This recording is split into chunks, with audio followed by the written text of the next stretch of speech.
Hey there. If you're watching this live, then you're what I like to call fashionably early, or more like fashionably on time. So thank you for being here.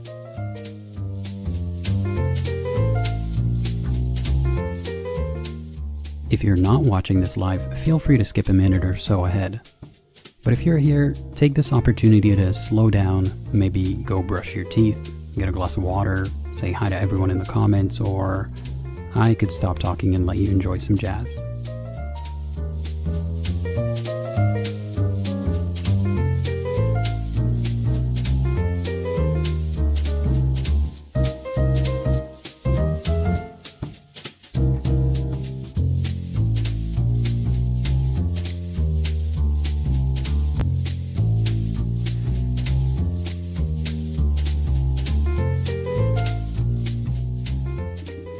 You still here? Good. I'm just checking.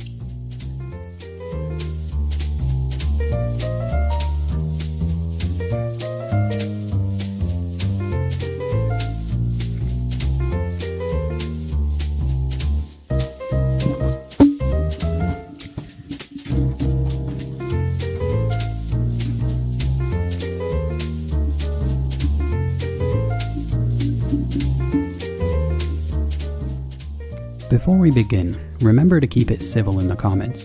Don't say anything you wouldn't want said to you. Thank you for being here, and enjoy the stream.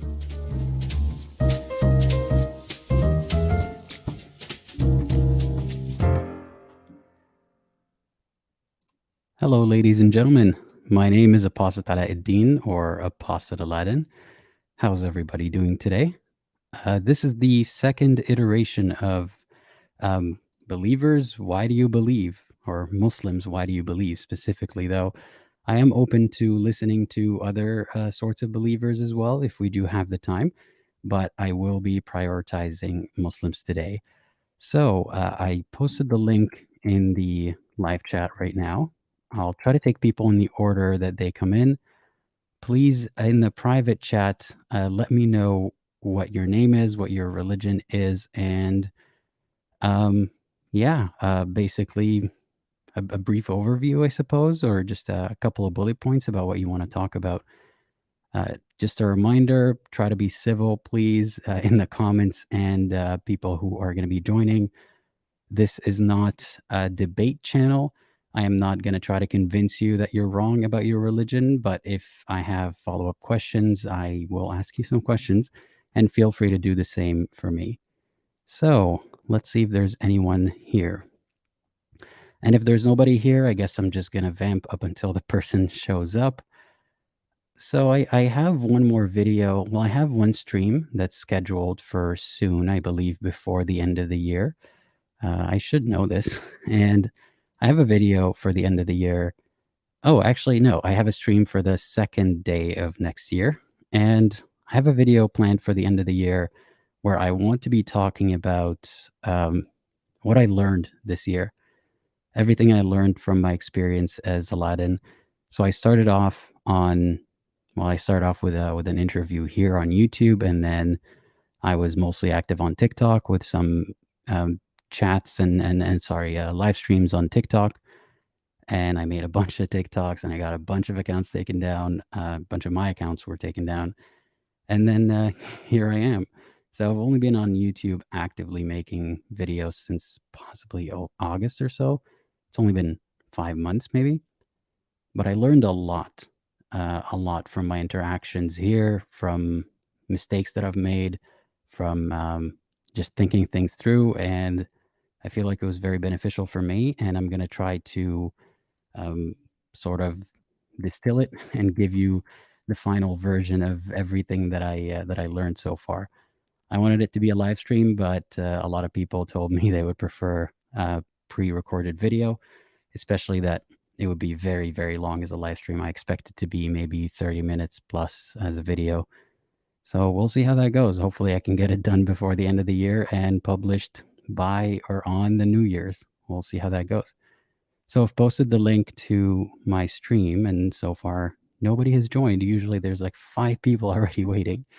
And here's my cat in the back, by the way. That's Iago. That's one of 2. There definitely actually are 2. Let's see. And you do have to verify with your, I believe, Google or a Facebook account when you join the link. Yeah. So, while we wait, this hasn't happened before. While we wait, what else can I talk about? So I recently decided, or I haven't quite decided yet, but I am really contemplating just deleting my Twitter account altogether. I realized that I have some impulsivity issues just in general, and the kind of discourse that goes on Twitter isn't very productive at all, and it's very antagonistic all the time. So I catch myself um, partaking in conversations I usually wouldn't. So to stop myself from doing that, and because I'm seeing the benefit of Twitter less and less, I might be leaving that platform completely. So we have someone here already, Qur'anic Islam. So just a disclaimer, people in the comments, there's a chance this person is a Qur'anist, as in I'm going to let them speak, but a Qur'anist is someone who takes the Qur'an primarily and may not necessarily follow any of the hadith or any other written scripture that isn't the Qur'an. And even if you might think that approach is not valid or that approach is, not the right one or whatever it may be, please just let them speak. That's not the point of the stream. So Qur'anic Islam, I'm gonna add you in 5 seconds. 5, 4, 3, 2, 1. Hey, how's it going? Hey, assalamu alaikum. Can you hear me? Hello? Are you there? Yes. Yeah. So I am yeah, there. tell me a little bit about Can yourself. you hear me? Yeah, I can hear you just fine. All right. Okay. Yes. Yeah. Yeah, Thanks. so Okay. tell me a Thanks for little bit that about yourself. disclaimer at the beginning. Yeah. Well, first of all, I'm not a Quranist in that sense, in that I reject all hadith and history and all that sort of stuff. No. It's more Quran primacy. So I made this YouTube account and channel quite a while ago, and it was mainly at first just to post one video, which is an interview with a scholar in Saudi who I met while I was in Saudi, Hassan Farhan Maliki. So he had a really good interview, and there's a couple of clips of his going around which have a lot of views, where he just discusses the issue of Islam and especially the issue of the narrations and stuff, and how they plague the ideas of understanding of Islam and stuff. So I translated that, and I was just going to post that on YouTube, and that was going to be the end of it really. But gradually I started adding more and more to it. So yeah, that's basically the background for my channel. It's a Quran first sort of approach, and since then I've just been gradually adding to it, I suppose. Okay. Oh, just a quick comment I have there.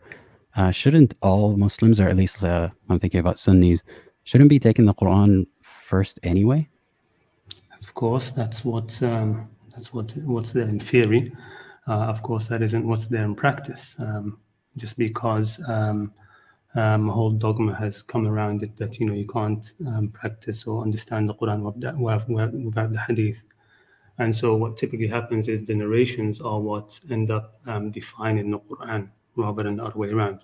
So of course, I'm sure you know about the idea even that the Sunnah can abrogate the Quran, right? So how is it going to be that it's being taken seriously that the Quran? Well, I've never takes actually precedence? believed that the Sunnah would abrogate the Quran. Are you saying that happens often?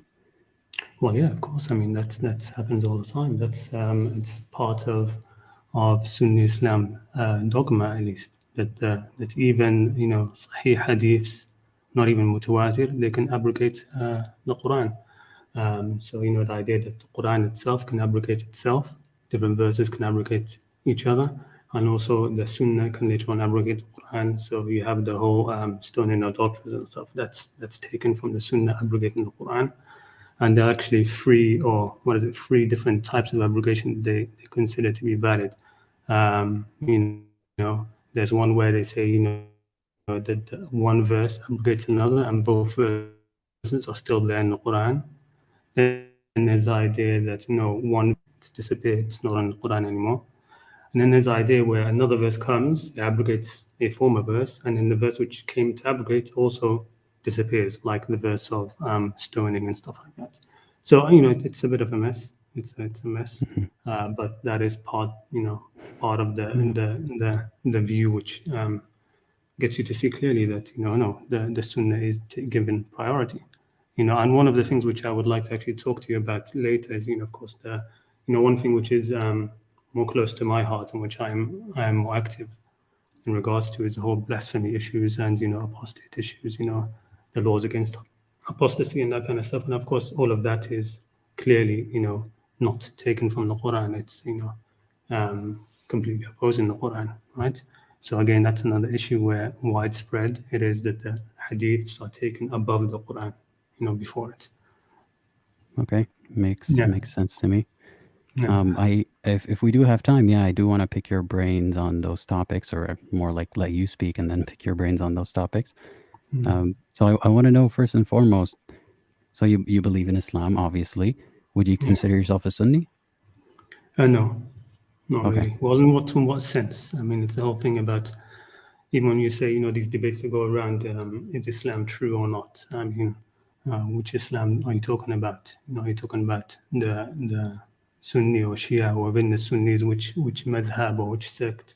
What are you talking about when you talk about it in that kind of way?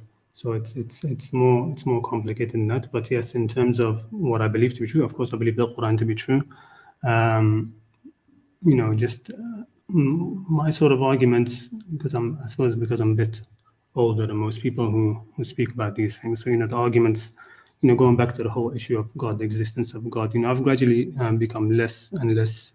The arguments for the existence of God, that go around, the logical arguments, scientific, etc. They've just become less and less significant for me as as time has gone on.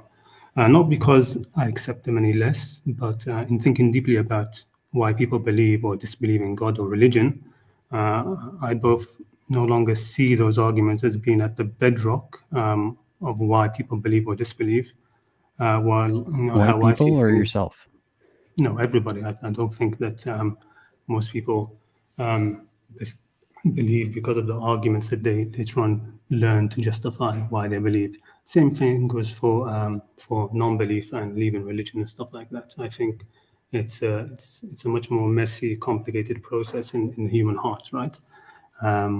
We later on have ways of discussing it rationally, but is that what's Well, really you mentioned at the something. bedrock of it? I mean, it came to be. I mean, Sorry, yeah. I don't mean to interrupt you often, but Go I ahead. have a lot of thoughts, and sometimes if I don't blurt it out, it might not happen. That's fine. I was thinking you mentioned it's complicated and it's about what happens in the heart. Do you understand belief to be something related to like some? I know that you don't think it's physically in the heart, right? But do you think there's some component to it that's spiritual that's not in the mind? Yeah. Generally, first of all, I mean, I don't like the word belief, belief and disbelief. I don't think they're accurate for, like when that Well, great. what would you call it? Well, it's I mean, a closer word would probably be faith. Faith closer. In terms of when we talk about religion, a closer would be faith. That comes closer to that idea of iman. It's trust. It's the idea that you have kind of trust in something, and some people can lose their trust for smaller reasons. Other people lose their trust for bigger reasons. So I think that goes more close to it. In terms of believing or disbelieving, that's something which you don't really have control over, what you believe to be true or not true. That's just something which is in your mind intellectually. You see it, or you see something one way, and until somebody helps you see it another way, you're not going to believe it the other way. So do you So think, outside of the topic of religion and faith, do you think people can choose what they believe? no. Like I Okay. said, belief is something which is it's involuntary. You can't, and God is not asking for belief, right? It's more accurate to say He's asking for trust, right? and that is in not faith. You're using those synonymously. Trust in faith. Sort of, yes, sort of. Okay. I think because it's easier to say to tell people trust and faith rather than tell them iman until they get a firm grasp of what that means. Yeah, so that's generally. I mean, I first got into the. I mean, I've stopped. To be honest, I stopped paying attention to the ex-Muslim space about a year ago, just because it started to get very sort of very toxic, and there was a lot of poisonous atmosphere between the ex-Muslims and the rest. And the reason why I came across your previous stream like this, I was very happy to see this kind of stream where it's just people talking to each other. I mean, previously there was this other ex-Muslim guy, Introverted Smiles, I believe his name was, something like that, right? Yeah. He had a similar dialogue with this other Muslim, and I was really impressed by that. I was actually supporting him a lot. I was, telling him, please do more of these kind of stuff where it's just people talking. But I didn't know that about him, to be honest. I just know of him in some more recent stuff, but yeah. Yeah. Things went south, as Americans would say, or what they say, they went left. Yeah. But to be honest, I'm not too familiar with the scene like a year plus ago. The fullest extent of I didn't even contribute to any YouTube stuff, but I did watch some people here and there, and it wasn't really enough to keep up with them or to know who they are outside of some of their videos. So yeah. No, I mean, because I was just because I was keeping tabs of it, because like I said, it is something which I think is very important. The whole issue of especially the blasphemy and the threat to life and the harm and that kind of stuff. So it was something which was something which I was keeping tabs on. But then just the atmosphere went bad, and I just sort of just stopped paying attention and sort of unfollowed all of them on Twitter, etc., and just kept out of it. The only one who I still watch or pay attention to was Hassan Radwan, who I really like. But to get back to what I was saying, I first started getting into listening to ex-Muslims just because I was examining this whole idea of faith, of iman, and why do people believe or disbelieve, etc. So I was just, especially Abdullah Samir, he did a great service in that kind of way. He had a lot of ex-Muslims come along and share their story, right? Because I can't exactly examine how a Christian loses his faith, or why do they have faith in the first place, right? I can't look at that, but I can follow the. Or you mean you can't story relate to it as much as an ex-Muslim? Well, yeah, I mean, I can't see, I can't relate to it as much. I can't see why they would stop having faith, because they never had. I don't have faith in what they had in the beginning, in the first place. You know what I mean? Well, I'm really so I can't interested sort of in follow along their track. It's just it's more relatable. Yeah. Well, I'm glad you shared with us why it's you're more interested relatable, in this right? topic. Yeah, it is more relatable, I suppose. I'm curious, what was your belief, or no, you said it was faith. Actually, can you talk about both? What was your belief and faith, and how did that change with time? Well, I suppose just growing up a Muslim, you have you just grow up with the same belief, sort of, or faith as your background, and of course you slowly start to learn on your own, right? So I started to gain more and more knowledge. I started to read the Quran by myself, and started to to think deeply about religion and stuff, and just became gradually more religious. But I've always been a sort of like a laid back person, so I never got sucked into too deep of arguments and stuff like that. No, with all that aside, like how was belief for you, or how was faith for you, or what gave you that? You said you started off as a Muslim, right? Because you were born Muslim. All right. Yeah. So what strengthened it for you? Well, okay. So let me just get back to what I was saying before. So that's what I was trying to say, right? That most people, they don't know really why they believe or why they have faith, or even know how to separate these two things, right? They just go along with what they have, right? What the feeling that they have towards their religion.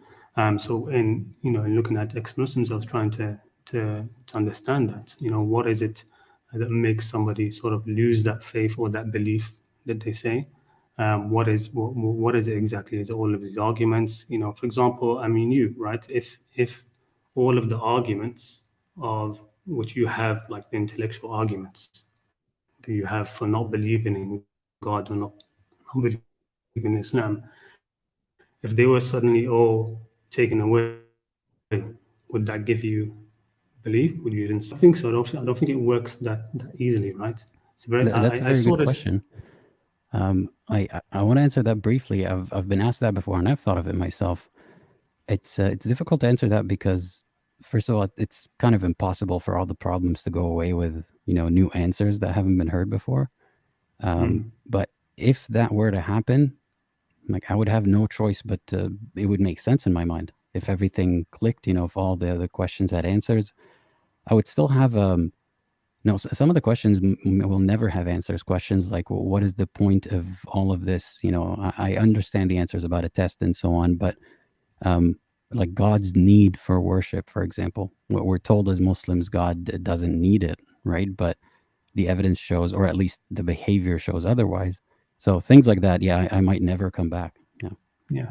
That's so. I mean, I've my own ideas about that, but I thought of it when I was actually quite lucky. I was watching. Remember Viduviz?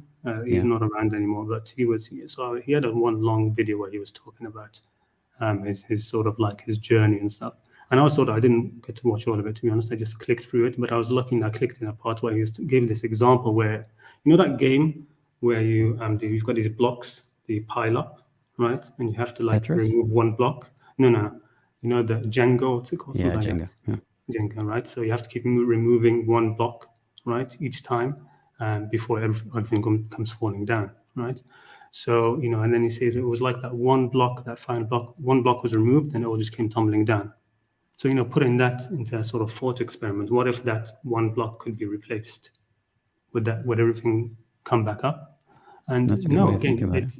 it's there's a loss of trust, basically. That's what it comes down to. There's a loss of trust which you used to have in Muhammad or in the Quran, right? That kept you afloat. That there are some things, the amount of things which you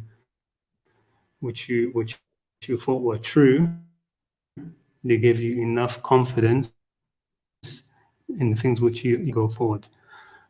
So that's what it comes down. When it comes down to the whole idea of belief in God and stuff like that, that is something which, like I said, I no longer accept this idea that the default is that there's no God and you have to prove God. Right? So God is a higher concept than that. Right? The default that God doesn't exist. Can you explain why the default is God? Well, why is the default not God? Right? No, well, the default, I mean, just to clarify my position, it's not that there cannot be a God. It's just that the default is we don't know either way. Or the concept itself of a creator or whatnot is plausible, but the specifics of a God, a personal God, that's the one that, like, there's no reason to make it the default. So the default doesn't have to be yes or no. So why is the default yes in your mind?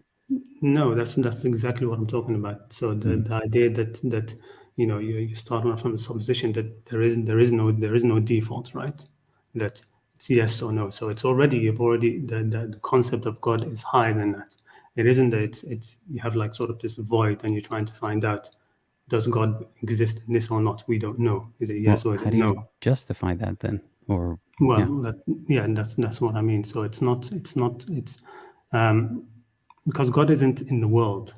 It's difficult to describe it, but God isn't in the world so that He can be proven or not proven or put as a supposition within it. Okay, the world but what places the world is God closer as to that being concept? in God.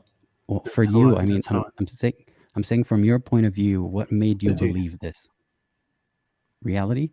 Again, so reality places that in it. I mean, think of it, put it in this kind of way. That famous phrase, I think, therefore I am. Cogito That's ergo like, sum, I think. yeah, that's like put as a a conclusion. How do you get that? Why I think, therefore I am? Well, I look at it in a sort of way now. You say, I think, therefore he is. I think, therefore he is. Just the fact of reality, right? The fact of reality means you will either have one of two things, right? You can say, okay, the default is no God, or you can say the default no is God, just by the fact of reality. You see what I mean? So even before you start thinking of, should we prove God or not God? Well, you're in something now. You're in a reality. You're in a reality. So And God is what is that before definition of a God for you? So you're saying God is existence, basically? No, not exactly I mean, existence. God is pointed to by existence, or existence is kind of proof of God? Sort of, What does yeah. that God Sort of. mean? Like, can you Yeah, define it? sort of. Well, yeah. I mean, that's the next thing. But how do you get from that to Islam, right? No, but But like, again, what is that concept, that vague concept of the default concept for you? What can you define that? yeah, Are you talking exist about an initiator, a creator? Is that what you're thinking about? in a way, but it's even it's how do you say before? How can you put something even before that? If you were to put a concept even before that, the initiator, the creator, okay, like that, okay. In a way, you can think of it as in certain terms of, now they say the world is in the mind of God, right? That's another way of looking at it. Or the world is a shadow of God. I mean, all But of these concepts I understand, but I mm, don't understand how, or how you, not how you derive them, but what makes you think they're the truth. Like, it's just a default in your mind. That are you able to verbalize why it's a default?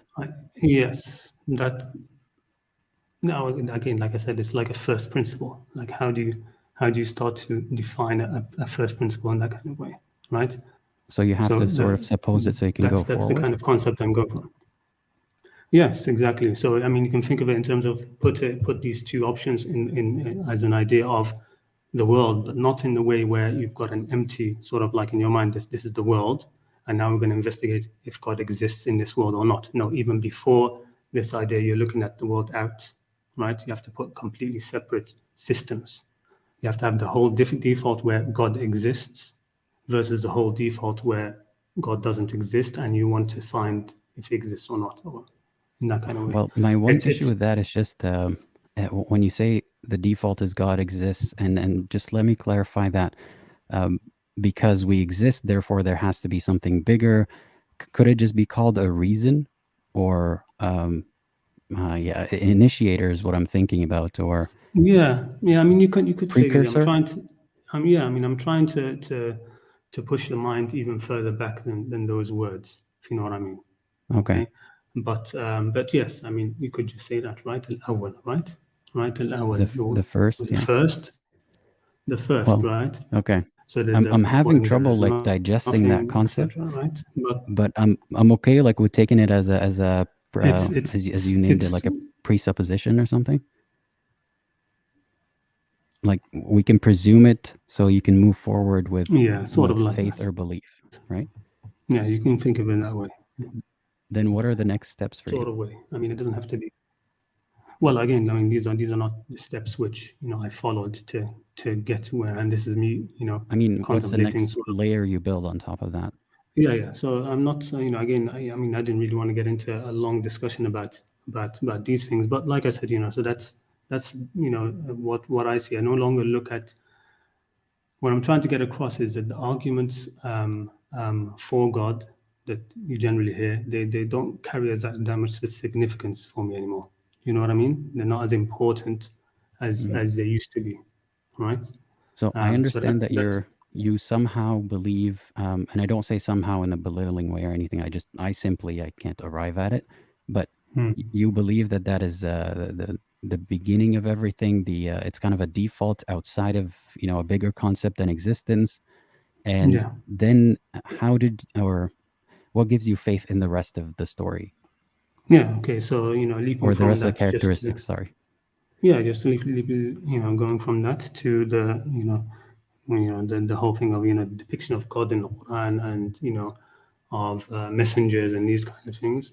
Again, for me, it's as simple as I see I'm a human being, and I see the Quran and I see the Prophet, and we have the overarching history, right? That God has spoken to man, and revealed himself to man and inspiration to various men throughout history. And so, skipping over that all of it, but from that whole overarching idea that God has communicated with humanity, right, has communicated with humanity, and continues to do so. I then just I have faith in the Quran because I look at it and I see it and it resonates with me as what I am as a human being. So because of that, I recognize God in the Quran. Okay, so say you started off from a different point. So say you have the same. Sorry, you started off from the same point of default belief in. I'm just gonna call it the bigger thing. I'm just gonna refer to it as that. And you Yeah. started off as a Christian. Do you think you would have found your faith in Christianity Yeah. or identified it there? Sorry, I didn't hear that. Well, I think in Christianity there is I think in Christianity there is a lot which is part of that faith. Yes. So I don't negate that there can be a faith in Christianity.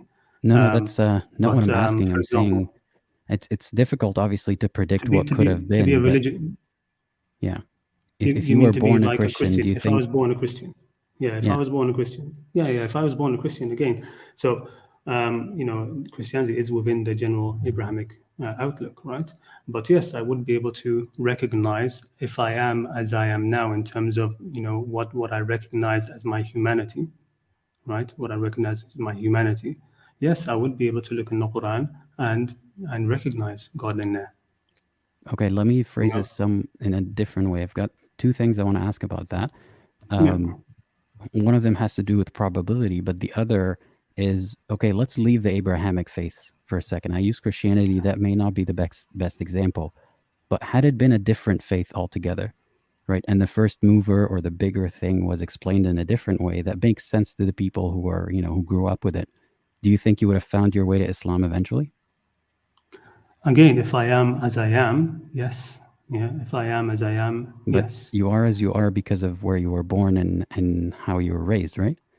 Well, part of that, but part of it is also where I've gone through life, right? How my own choices have changed Yeah, me but I and, mean, and your determined me. choices and experiences would have been completely different had you been born in that other faith. No, no. I believe that we are, unique beings. We are all unique beings. So yes, you're right. You would have you would be in different circumstances. You would have chosen different things, but the You how think do I there's an say essence what inside you that like defines yeah. who you are? Yeah, there's a essence inside you, which if you had been born somewhere else in the world, okay, that essence is still there, that choosing essence, right? So What do you think leads that you, essence what is, makes you what you sorry, are to choose. there might be a lag, so that's why there's a little bit of overlap. Yeah, Um, do you think that essence is something? So you're yeah, that's saying fine. a person is the sum of their experiences, basically, and their choices and their circumstance, and that essence, right? Um, that essence, Yeah. you kind of it shapes whether you're going to go to heaven or hell, or your faith in general, and so on. Do you think that is something that was given to you, or you deserve credit for it? No, I don't believe it shapes whether you go to heaven or hell. I believe the essence allows you to have the choice of what you will do in life, what you will choose. Well, I'm trying to pose that Okay. situation where you have the same essence somehow, which I'm not sure if I agree with that. But let's say you do, and you start off from a different in a different faith. Do you think Yeah. that essence would lead you back to Islam? Is what you're saying? It would lead me to, it doesn't have to lead me to Islam if it's, directly in front of me, all right? What it would lead me to is that recognition of the truth of what it is to be a human being. So, what Okay. would happen to you if you don't end up in Islam in that scenario? Again, it depends. First of all, I don't believe you go to heaven or hell based on what religion you are or what you believe even. So Okay. that's not what determines. What determines is again your choices, what your actions, right? By the belief or disbelief. Okay, it's all by actions. The Quran is explicit on that. So let me put it this way, right?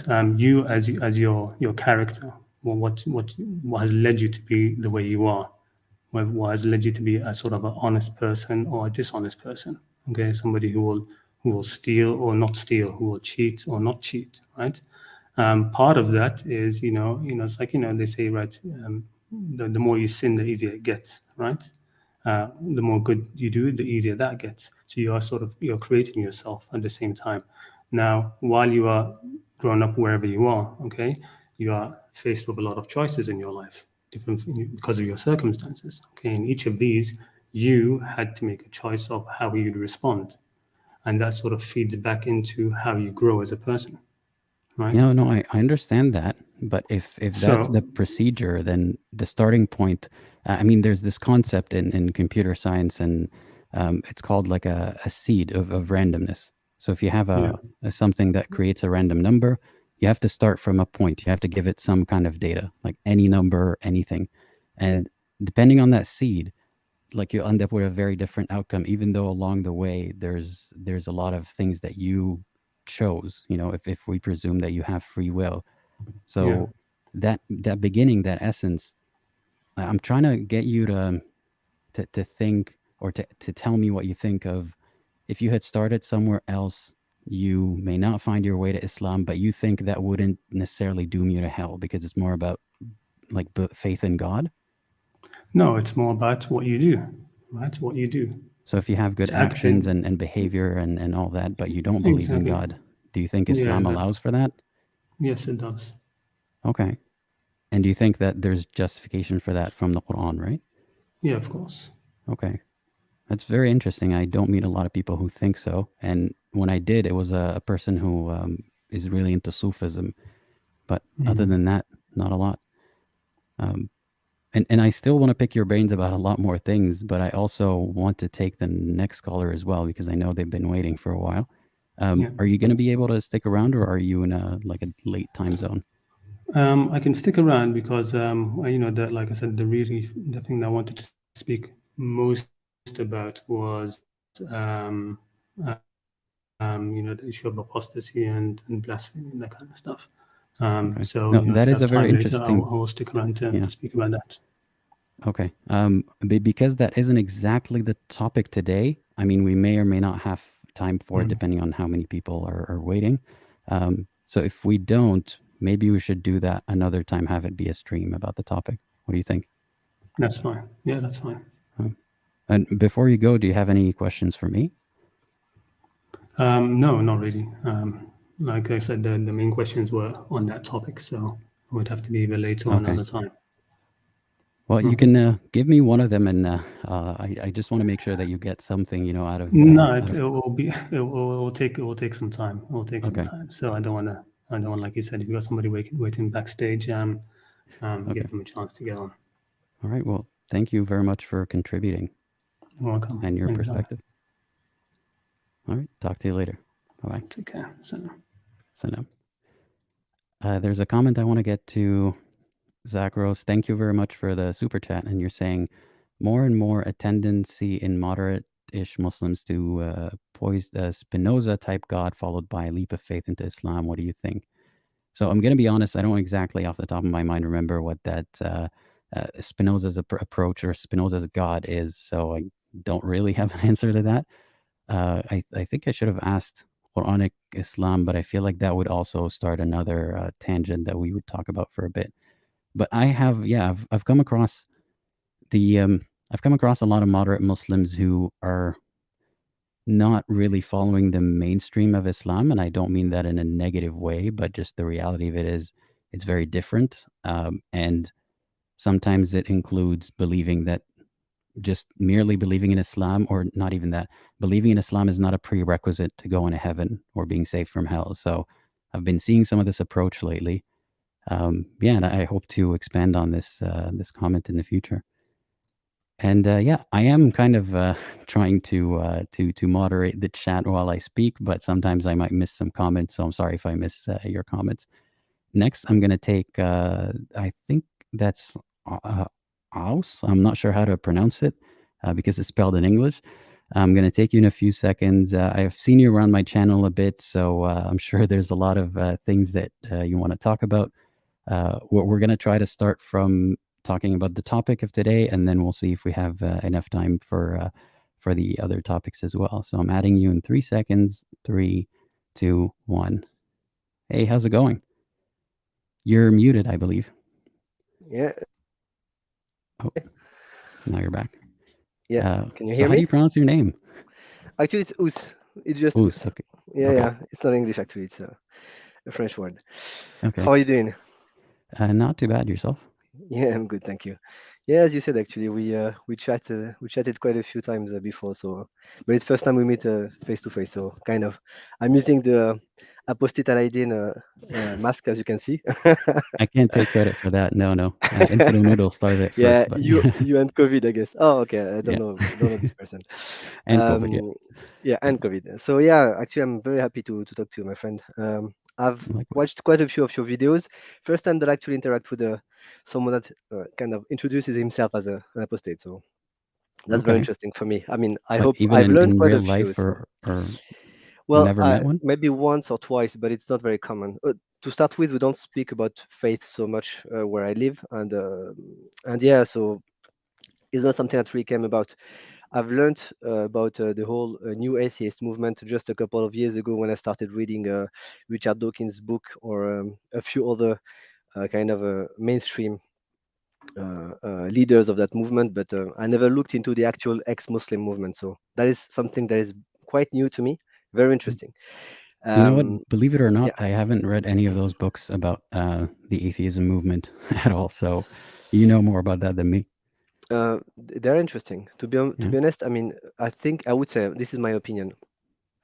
For a Muslim or a believer that doesn't have a solid grounding in his faith or a solid philosophical view of it, it might be disturbing. But to me, because when I read them, I had already gone through quite a massive, let's say, evolution of my own thinking of the faith. It wasn't such a problem. Most of the points that they try to bring forth, I had already thought of myself and I already had found the answers before. So it was just very entertaining and very interesting for me to see that these kind of brains that are very different from mine actually ended up with the same questions as mine, and their answers, nevertheless, were very different from mine. So that was very interesting. But to get to the subject that you brought today, so uh, to introduce it, I would say that for me, why do I believe? I would say that depending on Sorry, when you asked me, before we get oh, that 1 second. yeah, So, how would yeah, you go ahead. identify? What's your label as a Muslim? Would you call yourself a Sunni Muslim or? Yes, I'm definitely Okay. a Sunni Muslim. I'm very traditional, actually. To give you a bit more of a background, I'm French, if that's not obvious in my accent, of Moroccan descent. Morocco is mainly made of Sunni Muslims, so I grew up in a Sunni household, so that's kind of where I was brought up. But now, growing up in a country that wasn't Muslim, for me, it was not obvious at all that Islam was going to stick with me, throughout my life. So So when I you was, grew up in France? yeah, I was born and I Okay. grew up in Paris. Okay. So yeah. Morocco is kind of my distant past, but never. I've been there a few times, but that's not the country that I identify with the most because I was a child of the Republic, as we say here. Um, so yeah, so the point being that Islam was kind of something that was given to me when I was young, but I had to make mine as I grew old because again everything around me was not Muslim. Basically, everything around me was questioning my faith. So I had to know where it stood, if it was actual fact, if it was weak, if it was strong, what arguments could uh, make it hold or make it drop. And so that's why actually I found you very interesting. Because again, I've seen quite a few channels of other people recently because I started to get interested in this. And your channel has actually caught my eye because most of the arguments that you are bringing forth, that's kind of me about 15 years ago. So I found it very interesting because I went through the same thought process, it seems, as you did. I wouldn't say that I did it as well as you, but I'd say Oh that yeah, I've I been. have a couple of questions before we go forward. Yeah, sure. Um, well, I wanted to ask. Well, first, I want to mention what I bring forth isn't really I wouldn't like to call them arguments because I've said this before as a disclaimer. I don't think Islam has been proven, so I don't need to argue To against disprove it. it. Yeah. But yeah, I get your point. It's whatever contentions, questions, Issues, flaws. let's say. Yeah. Yeah. Yeah. And something else I wanted to ask: how old are you, if you don't mind me asking, or what range of? I'm turning 38. Okay, all right. Well, you don't look it, so that's Yeah, a but compliment. yeah, but that's faith. Faith keep you young. I'm kidding. So Don't yeah. tell the beauty companies. Yeah, Yeah, beauty I product don't company. think that would match with their let's say mindset anyways. Yeah. But so yeah, let's go to the point because I think that's very interesting. And to be honest, I hope that this is the first of a few exchanges I would like to have with you. I'm not in the whole YouTube space and so on. I'm just a, I'm a regular Muslim. Well, you could I'm just not be into. a guest or something. Like you Yeah, don't have yeah, to. Yeah. exactly. Yeah, exactly. So that's the interest to me. I mean, it's just to have Mhm. this kind of chat. But let's say I'll give you my view on why do I believe, and I'll say I'll give it to you in two, let's say, parts. There is a part that is very intellectual. Deeply, I'm more than anything else a rational, meaning that I need to be able to understand what I accept. I cannot just take it on blind faith. That is not something that I'm very at peace with. And good thing, that's not something that Islam is expecting from me, the way I understand it. So there's the intellectual side that is kind of made of two subparts. One is based on philosophy, if you want, and the other one is based on, let's say, more on the theology of Islam. And the other bit is very basic. It's just the spirituality side, meaning that I feel that it answers a deep call within me. In the quest for purpose, the quest for understanding my place in the universe, understanding what is my goal, and so on. So I would say that the spiritual part is more personal in a sense. Everyone will be having a different journey on this side, but the one that is more, let's say, common and more easily accessible to everyone will have to be the intellectual one, or the rational one, or the, let's say, the more reasoned part of it. Wait, I just want to clarify something. You said there's two components. One of them is the intellectual slash rational. Yeah, The yeah, second is you said that's spiritual. the spiritual. Well, where's Yeah. the teleology? The teleology would be in the, well, actually, it's in a bit of both. When it comes to the actual, the philosophy, the all the concept around the theodicy. So the theodicy is the understanding of evil or good. All the bit about the dogma itself, the creed, all these things that are more intellectual, I would put them in the intellectual case, in the intellectual bracket, let's say. But when it comes to spiritual, I'm more talking about how it makes you feel inside, as in being at peace, knowing what is your place, what is your goal, what is your purpose, what are the let's say the element within you that are being made whole because of this belief, if you want. So that's why I separate them. But the theology, as you say, as you mentioned, you pointed it, it's right. It kind of fits a bit in both. But for me, it was mainly a rational discovery, let's say, because I had to question almost every bit that I encountered of the theology before being able to accept it. So, and when it comes now to the rational, because as I was saying, that's the thing that I think is the most interesting here. I've been through quite a long process. I've read a lot of these philosophers that are the main ones here. So one of them is called Pascal. I don't know if you heard of him. Mhm. Spinoza, Nietzsche, Kant, Descartes, quite a few actually that I found very interesting that kind of nurtured my own thinking. And one thing that really amazed me was the convergence of ideas. So these people come from a different background than mine. They were mostly Christians, and I realized that a lot of the thoughts that they went through actually pushed them a bit away from Christianity and closer to Islam in terms of creed. So that's something that I found very interesting. The intellectual part also includes an element of science because in my view, it's an impossibility to imagine that the whole universe would come about without any kind of a cause, the first cause or the necessary cause, or it has different names. But to me, the bottom line being that every other avenue of thought that I've investigated, I didn't find any kind of Mhm. a probability. It didn't hold water for me, even Well, on I in have terms a of few yeah. questions for you before Yeah, yeah, sure, sure. we continue. So I've been writing stuff down as you're speaking because there's some stuff on my mind. So you said Islam doesn't expect you to not use your intellect, right? Like Islam expects you to think about it and is not asking you for. You didn't say these words, but I'm thinking, is Islam not asking you for blind faith? Well, actually, that's the word that I used, but no, I wouldn't say so. I'd say that, there's a verse in the Quran that says, أَفَلَا يَتَدَبَّرُونَ الْقُرْآنَ, which means basically, wouldn't there reason the Quran, like the revelation, like the idea of thinking within the Quran is very ingrained. I think it's mentioned many, many times. um, uh, فسيروا في الأرض فانظروا كيف بدأ الخلق. So go around, like walk the earth and watch how creation began. A lot of components of the Quran actually call you to think. Yeah, Doesn't mean that. I'm Yeah, aware go of ahead. the calls to think or like the Ponder. verses saying, do they not think about this? Do they not ponder? But I have a question. For example, I can't quote these off the top of my head, but I remember many instances of like blind faith being kind of it's a virtue, like it's congratulated. There's a few hadiths at least about how a good Muslim, like the word it actually uses, kind of like should be led like cattle, is what the hadith said. Do Okay. you kind of how do you feel about hadiths in general, and also like are you sure that you don't think that Islam at all values blind faith?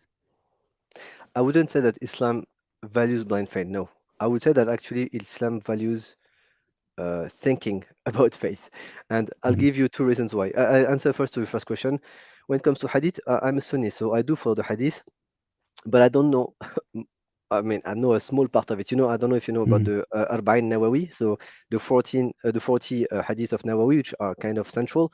Now you have the Sahih Bukhari, Muslim, and so on. These are thousands of hadiths, so most of them I wouldn't know, and most of them are not really relevant to the life I live today. So I'm not really bent into, discovering each and every single one of them. But each and every single one of them that I had to investigate because they were problematic, like issues that ex-Muslim would bring, or that I would discover for myself. Because as I said, I had a lot of questions even before YouTube, came around and started to bring some new questions, or like make them Mhm. more public wise, public wide. Um, so the first one. The second part is, again, I will quote you another verse, but one verse says, "Hatu burhanakum in kuntum sadiqin," which means bring your proofs if you are truthful. And this is a direct call to think. Actually, that's a direct call not to follow blind faith. And there is another thing that I will give you, which is Wait to me. one Yeah, second go ahead. before we get to that. Yeah. Um, So that's not how I understand "Hatu burhanakum in kuntum sadiqin." It just means bring your proof if you're yeah. So that's more about a challenge rather Yes. than yeah. So I there's a lot of presentation of things as proof in Islam that seem to be accepted by the Prophet or God as this is proof, but in today's world they're not really proof. So it sounds to me more like a continuation of that, of like here's our proof, where's yours, Yeah, rather but than. what it means is that at least it doesn't. I mean, what it means though is that proof is something that you'll have to analyze, right? And analyzing a proof will always require your mind to actually work to see if it's strong, if it's weak. And if you call to someone to say, if you say to someone, look, bring your proof and let's discuss them, it means that you're coming on a rational ground to actually discuss with them. It's not going to be, the conclusion of it cannot be blind faith. It has to be something where we analyze your element, you analyze mine, and we see Mhm. if which one holds water. I mean, it has to be part of the whole discourse. The simple idea, bring your proof and you know, let's compare them, let's discuss them, is already groundwork, is ground base, sorry, for a rational discussion. And again, it's not only this, in so many components of whether it's the Quran or the Hadith, the idea is that the Quran and Allah is challenging us to say, look, like bring what you have. If you have something that is truthful, we'll be able to see it. And if it's not, we'll be able to show it. And that's how I see it. I'll give you another element I that I mean, got to be. I'm Yeah, go thinking ahead. about, for example, two verses come to mind. One of them is about the challenge. Bring a verse like this if you're honest. Um, um, I can't remember the exact wording of it, but it's a challenge. To bring a verse like the Quran. Is Yeah. that really about actually assessing the opposing verse and figuring out if it sounds like perfect This or not? this particular one, I would say, is a bit more difficult for me to explain because I know that there are many understanding of what it means, like bring a verse like it, and you will not be able to, and so on. This Mhm. is something that is more difficult for me, at least, to explain at my level. Meaning that when the Quran has issued a challenge like this one, I don't know if it was meant as a literary challenge or as a meaning challenge or as kind of a riddle. I don't know exactly how it was brought about, and I don't have Yeah. all the knowledge. To be honest, I mean, as I was saying, not being like Yeah, no, I so don't mean much to worse. grill you about it or anything. Like I'm glad that you said honestly you're not sure which one, but let me ask it this way. Do you think there's one specific thing that God meant with that and that there's an answer out there? And that, for example, if you take a week or something, you'll find that answer? I'll Okay, well, wait, I'll have to ask you to rephrase that Sure. sentence. So you said you're not sure if it's an actual literal challenge or if it was some kind of like Okay, metaphorical demonstration Okay, or so something. for this very one that you just cited, which is you will not be able to bring a verse like this one. Uh, this very example, that's the one that I'm saying. I don't really know exactly what is meant by that, No, no. but What I'm saying is, you're not sure what is meant by it, but do you think with enough research and questioning, you will find that there's one answer that was meant by it, one meaning? no, not necessarily, because again, the Quran also says that there are some verses that are clear and others that will not be so clear. And I cannot assure you that this particular verse will have to be one of the clear ones. So I Okay. wouldn't go as far as going there. But to be honest with you, I don't necessarily need to be able to go there because I have other elements within the Quran that are clearer, that makes it very obvious that thinking and having a rational approach to Islam is actually recommended by Islam. So that is not a problem at all. Well, To me, I one mean, more thing before yeah, we move on, because I've been thinking about this verse, and someone did mention it, so I can't take credit for that. But it kind of goes against, or it may go against what you're saying. The verse from what was this Surah al? Sorry, one second. Al Ma'idah, mhm. verse 101. It says, "يا أيها الذين آمنوا لا تسألوا عن أشياء قد تبدى لكم." So basically, it says, "Don't ask about things that may shouldn't be important or that may make you not believe or something like that." What do you think about that concept compared That's very to interesting. That's Yeah. very interesting. Look, and that's the beauty of it as well. So thank you for bringing this one up. Mhm. I'll give you my answer, which is that I know, and you know, and everyone in this chat knows that there are some things that are beyond our understanding. Sorry, the concept of infinity, for example, is something that no human will ever be able to understand. And if you try to grapple with the infinity concept and everything that might come with it, your brain is not going to be able to manage it. That we are so limited, and there is almost a call for being to be humble in a sense, not to not think, but just to be humble, to think, but see if you reach a limit, just know that you've reached your limit. Remember that we have five senses. We smell only a small fraction of all the scents that are around us. We don't see a lot of colors that we're not just able to see or to hear, so we are limited. Our brain is also very limited. So I would Mhm. say that everything that is within the confine of our thought process, we have to investigate, but we also have to acknowledge that sometimes some things might be out of it. And But I would say here's the that thing, this is, though. I mean, I'm yeah, not saying we know everything, and there are things that we can't yet conceptualize, or maybe never. But yeah, at that point, then Islam claims to have the answer, but then maybe the answer is not like what makes us take Islam's answer at that point? Like, yeah, why do we okay, give Islam the great authority question. to pick that? This is I, the limit, and and beyond that, I know. I'll give you the answer that I found, which is very Mhm. logical, which is everything that is within my grasp, I can question. And if when I question it, it happens to be truth, then I accept it. And if there are other things that are beyond my grasp, meaning that, when we talk about infinity, when we talk about, oh, but why did God I don't know, why did he create us in the first place, or what does he do outside of the universe? Like this kind of question, I know that are by definition outside of my understanding because I have no tool whatsoever to even be able to grasp or to analyze this. So there is a wisdom. There is something that's a word that is not really used today, but I find very meaningful, which is you need to be able to know, to understand what you can actually know or work with, and you need to be able to identify what you cannot work with because it's just beyond you. And most, I would say, everything that I had to grasp with that is within my reach or within the reach of all the people that I've heard talking about Islam, whether for or against it, I'm fine with it. But there are meaning that I managed to make sense of it and still stay within the faith and actually strengthen my faith based on it. And I could speak about that for hours.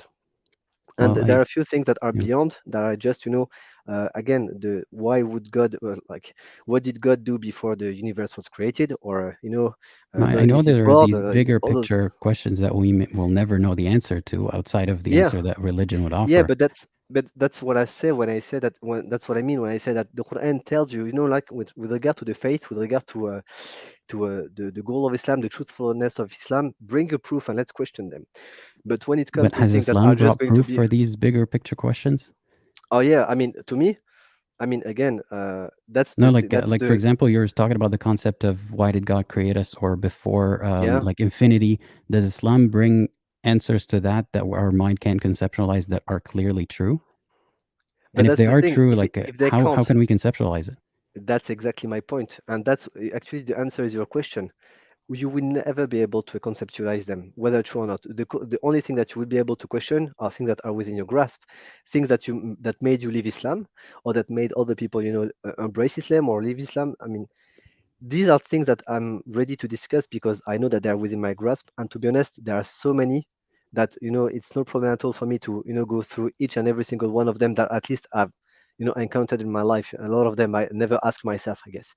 But almost all the questions that I've heard, uh, you know, whether it's atheists or ex-Muslims or even current Muslim grappling with, sorry, I'm I found answers that actually made sense to me. And as I was telling you, I've come really from a more rational approach to understanding the Mhm. faith more than anything else. And rationally, it made sense, which is quite huge if you want my opinion. Well, there's Uh, I have so many questions that are not relevant to this stream, so I'm sure you're going to come back, and I'm sure we're going to talk about specifics. with pleasure. But there's something you said at the beginning, like one of the first sentences you said that I knew we're going to come back to. So you said something, and correct me if I'm misquoting, but you said something like when you read the books about this new atheism movement, and you were saying if someone doesn't have a solid philosophical basis for their belief, this kind of questioning could shake their faith or could make them lose their belief. And this brings me to a thought that I've been having this whole time, and I'm sure a lot of people in the comments. You seem like you spent a lot of time and effort into philosophy, right? Into trying to understand how the world works for yourself, and you arrived at answers in religion. Do you think that everyone in the world, or most people in the world, have time or mental capacity, even, or intelligence, or the luxury of thinking about things philosophically and having that solid basis?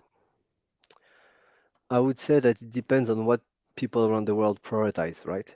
I'd No, say you that think it's a priority, like a conscious priority? okay, I give you the answer in two parts. I would say that the deepest question within us is why. Why are we here? I think that's the main thing that separates us from, animals. Uh, that's my opinion. And to be honest, if you read the book of Yuval Harari, which is a famous atheist, you will see that that's something that Which is book? The also Sapiens? say no the brief history of mankind. I think I don't know Yeah, I what's think the that's the name same one. in English. Sapien. Yeah, Brief History of That's Humankind. Yeah, that's the follow-up. But sorry, I read them in French. But my point being that I deeply think that that's the deepest question within us. That is such a deep question we cannot ignore it. Now, so But that's that's your perspective as someone like, and I relate to that. But I'm saying a lot of people, even people in the comments, it just didn't cross their mind that way growing up. I wouldn't say that we have to have it in our mind like every day. Like I wake up like why am I here? I would say that it's a question that it's a dotted question within our life. The why is a very deep question, and to be honest, most of the philosophers that you have through history, whether atheists or believers, they will have to grasp this question at some point because the why Yeah, but those are answers. the philosophers. Yeah, yeah. What I'm trying to ask is, you mentioned that people, if they don't have a solid philosophical basis for belief, like you do, questions like these could or will shake their faith. Okay, okay, Questions, understood your point. Sorry, okay, yeah. I just got No, your no. point. What I'm Okay, trying to ask is, yeah, what yeah. you think? Do you think people everywhere like come with that solid, or do you think everyone will come to that solid philosophical basis by choice? Like, do they have a choice in it? What's the fate of those who cannot have the solid philosophical basis, Okay, either bringing. because they couldn't, they never thought to try, or their mind just doesn't work that way, or they did and they arrived at different answers? But that's the thing, Aladdin. I think that it's a bit insane. I don't mean to be too direct when I say that, but Mhm. I Feel free. when I listen to you, I feel that we have a similar mind in a sense because Mhm. I saw that you actually questioned yourself. I promise you, the same way I questioned myself years and years ago, which is very interesting to me because that is not so often that I find something like that. But what I will tell you is two things. First, uh, no one we are all very different and from different like way of life, walk of life, and some of us will ask questions that are about the deep meaning. Others will be more like focused on the daily survival and so on. What Islam tells us is that each and every single one of us will have challenge of their own. I have been challenged with, a crisis of faith 15 years ago. Some will never have this challenge and therefore will never have to ask themselves. They will be born within the Islam faith and they will accept it. And if I'm honest, my family come from, the mountains in Morocco. Most of them didn't read. Most of them never had to go through, like an identity crisis, being in a surroundings that are not Muslims. So I had to go through things that other people didn't have to go through, and therefore I had to bring answers to questions that other people didn't have to ask, and that's fine. I would say that every single one of us will have a different path, but that doesn't matter actually, because what Islam tells you is that with regard to your faith or to your belief or non-belief, God will judge us exactly on our own personal individual journey, not a standard that is beyond. So if you never open the book, or if you never ask yourself about God, or if you never met a Muslim, or all this, all of this will be taken into account into whatever faith will be awaiting for you on the other side. That's what Well, Islam tells you actually. I always hear about that, that God's judgment is going to be fair and it's going to take into account all the factors. But at the end of Yeah, the day, do you think one of the factors is belief in Islam specifically? Like, considering someone did be exposed to Islam and Muslims and in the right way, not just, the bad image and everything. I'm not talking about the cases that've never heard of Islam. yeah. Okay, let me give you my. That's a very interesting question, and I hope that we'll have an opportunity to chat actually about it, because I had an Mhm. answer. I have an answer, and it made perfect sense. So I would like to know, like, what do you think, or what your audience think about that? With the Quran makes you a promise. It says that on the day of judgment, no one will be wronged. No one will be actually, in a sense, complaining that this is unfair. And that is such a deep sentence. If that's the promise that Islam gives you, then that answers your question. Meaning that if you never heard of Islam, or if you heard of it, in a very bad light, like, oh, No, you're no, just about that wasn't exactly my question. I'm saying if you've uh, heard of it in a good light, like even walked into the mosque with your friend yeah, and you yeah. wanted to convert, but you don't have that philosophical basis, it's just not Okay, working for I'll you. come to this. Yeah, I'll come to Yeah. this. It's fine. Hmm. The answer is very simple. God, God tells you that He's closer to you than your own, jugular vein, right? He knows each and every single one of your thoughts. If what you're saying is the person really never saw the light, the truth in Islam, and God, He knows that better than the person himself, then God will judge him based on the fact that he never rejected Islam. He just never saw it. But that's the thing. The thing is it true that the person never saw the truth, or did he saw some glimmer of truth but didn't just want to accept it, which is, Oh, I that's guess. okay. Here, I need to pick your brains about this one. Yeah, So yeah, yeah. I know that's, that you are going to go yeah. to that. Yeah. So that's the definition of a kafir, right? Like someone who knows the truth but rejects it, right? Or that is, as far as I understand, the definition of a kafir.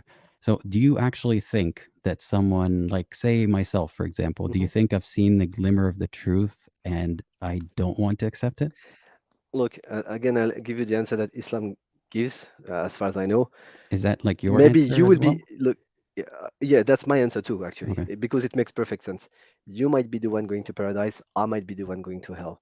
no one knows but God. So I would never be able, as a human being, to say, "Oh, you, Aladdin, yeah, you're going to hell," and me, Usama, that is never going to be something that a Muslim can No, say. but Now, I if you wonder say to why the, if Muslims you, always go to if you, that one though. no, Like no but one's asking you to make the judgment.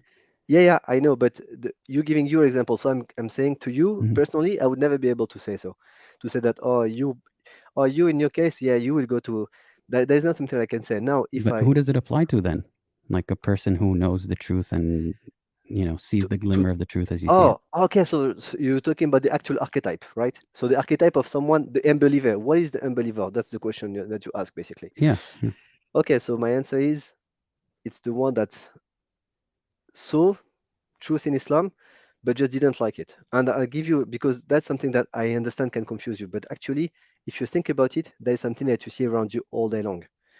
I'll explain to you what I mean. In the history, in the hadith, in the seerah, we know that most of the people that opposed the prophet were the rich of Mecca.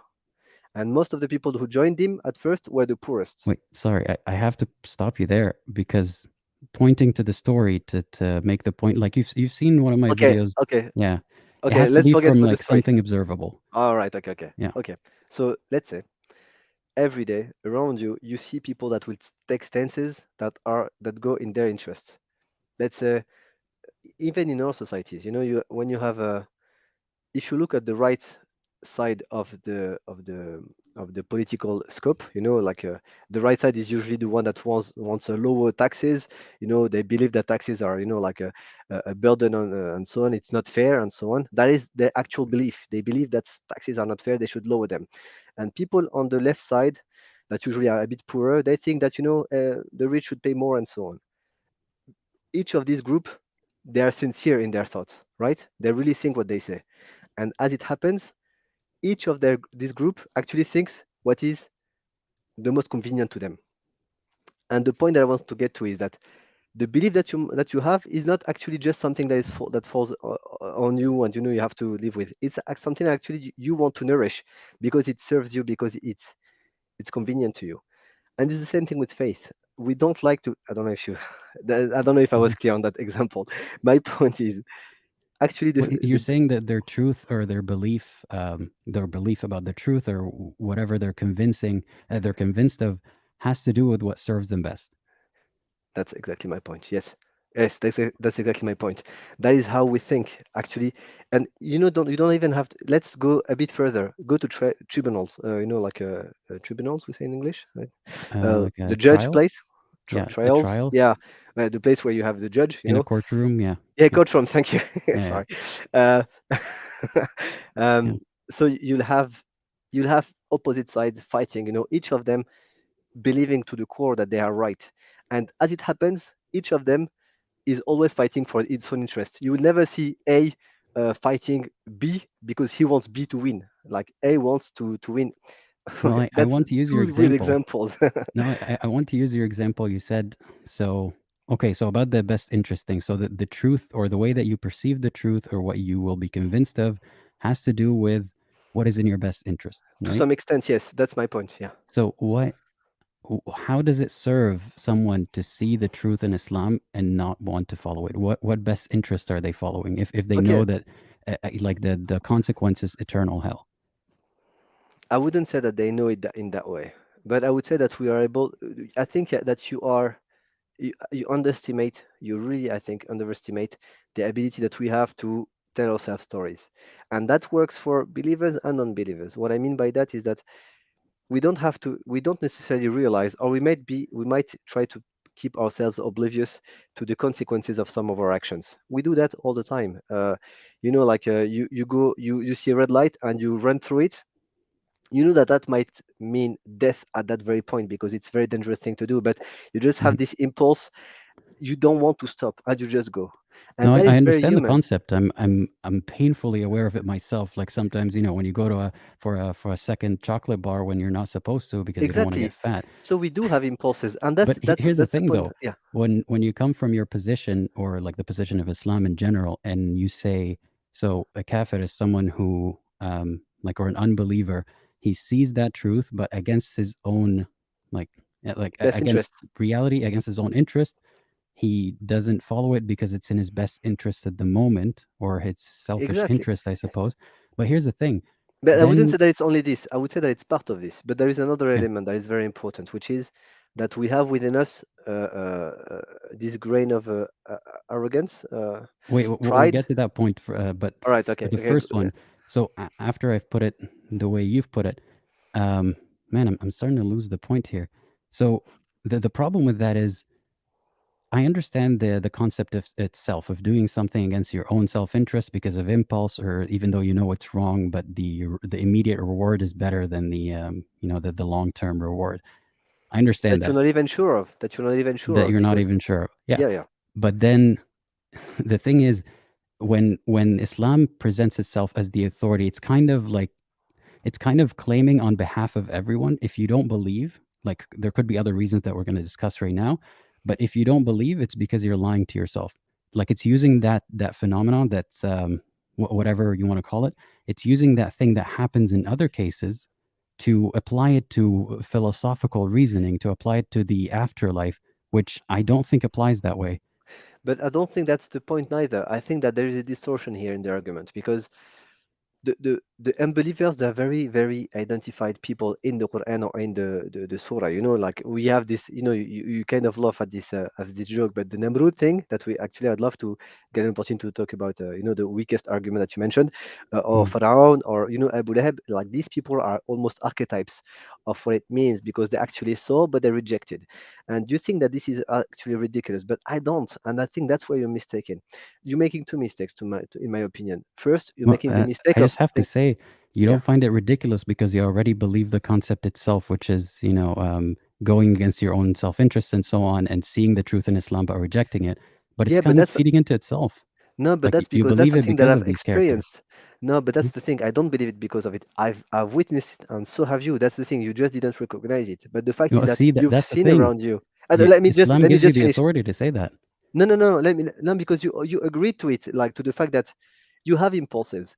Sometimes you act against your own interest because you have other impulses within you, or and if I was to go even further, I gave you the example of people on the right, like wanting to lower the taxes, being convinced that that's better, but in truth, it's because they want it. It's not the truth itself. It's what they want, and they make what they want become the truth, and that is I don't something think that that example is a good one either, because I'm pretty sure they're smart enough to know that it's like purely because of selfish reasons. They know that.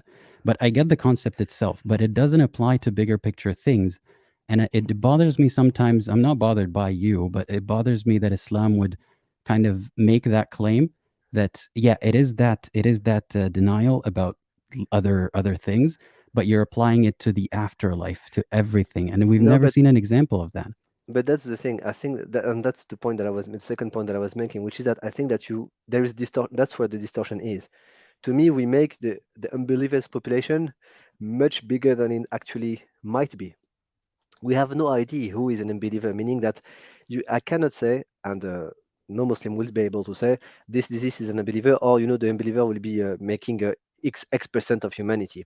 We don't actually know who has seen the truth and rejected this versus who has seen Islam but just didn't recognize it really honestly, deeply, profoundly, Well, sincerely as the truth. I started only hearing it this more often. The whole, like, okay, not every disbeliever is the kind of disbeliever But described in the Quran. if you But allow me have we this, met any of them except for these archetypes? but I will respond to this. To be honest, Mhm. I don't know, and no Muslim is supposed to ask himself this question because that is not for us to judge, and that is But I definitely thought it was something that's about very deep. questioning everything. Yeah, yeah, I know, but I mean individually. You said like, do you see more of these people? Like you asking me as a human, do I see a lot of actual unbelievers? And I would say that I've never wondered that. Meaning, have I seen people that knew Islam and rejected it? I wouldn't be able to answer this question, and I've never really asked myself this question because this is between each and every single one of us and God. Now, But the how could you point not that is ask yourself that question? I mean, I would want that concept demonstrated to me in a way that's bigger than, just a chocolate bar, or a speeding, through a red light or something like that. How could you not? How does it not cross your oh, mind? okay, okay. So in this case, I will give you my example Hmm. because my example, very personally, and that's something that, and we can go even further. To be honest, to me, it would be better if Islam wasn't the truth. I didn't want it to be the truth. And the first reason why I questioned it was because I wanted to be free. Let's be honest. I'll be honest. In a sense, I wanted to be able to do whatever I want.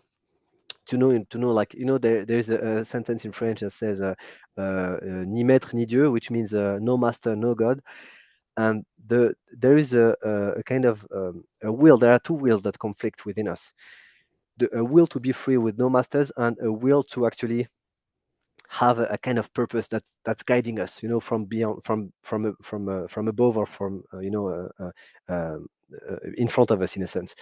And I would say that these two things are kind of fighting each other.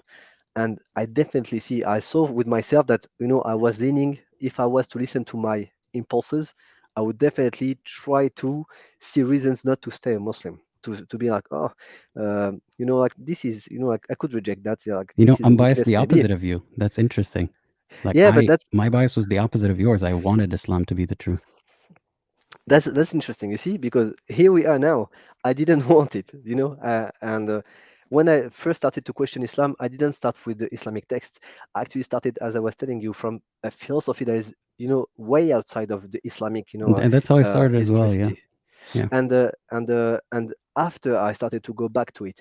Now, that is not to say that I didn't have a grounding in Islam, because I grew up in a Sunni family, as I was saying. But when I was about 18 to 20 years old, I started to read, and I read until like for years and years about many subjects, just to have a better understanding. And that's where I started to see the convergences that I was mentioning earlier.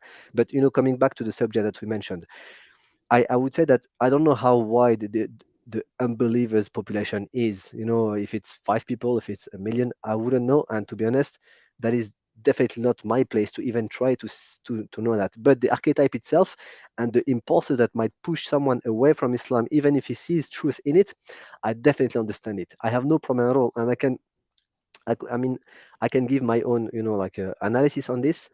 I Well, can. I'm just very surprised because I mean, for me, okay, it all started with it wasn't specifics either, though I learned a lot of odd specifics.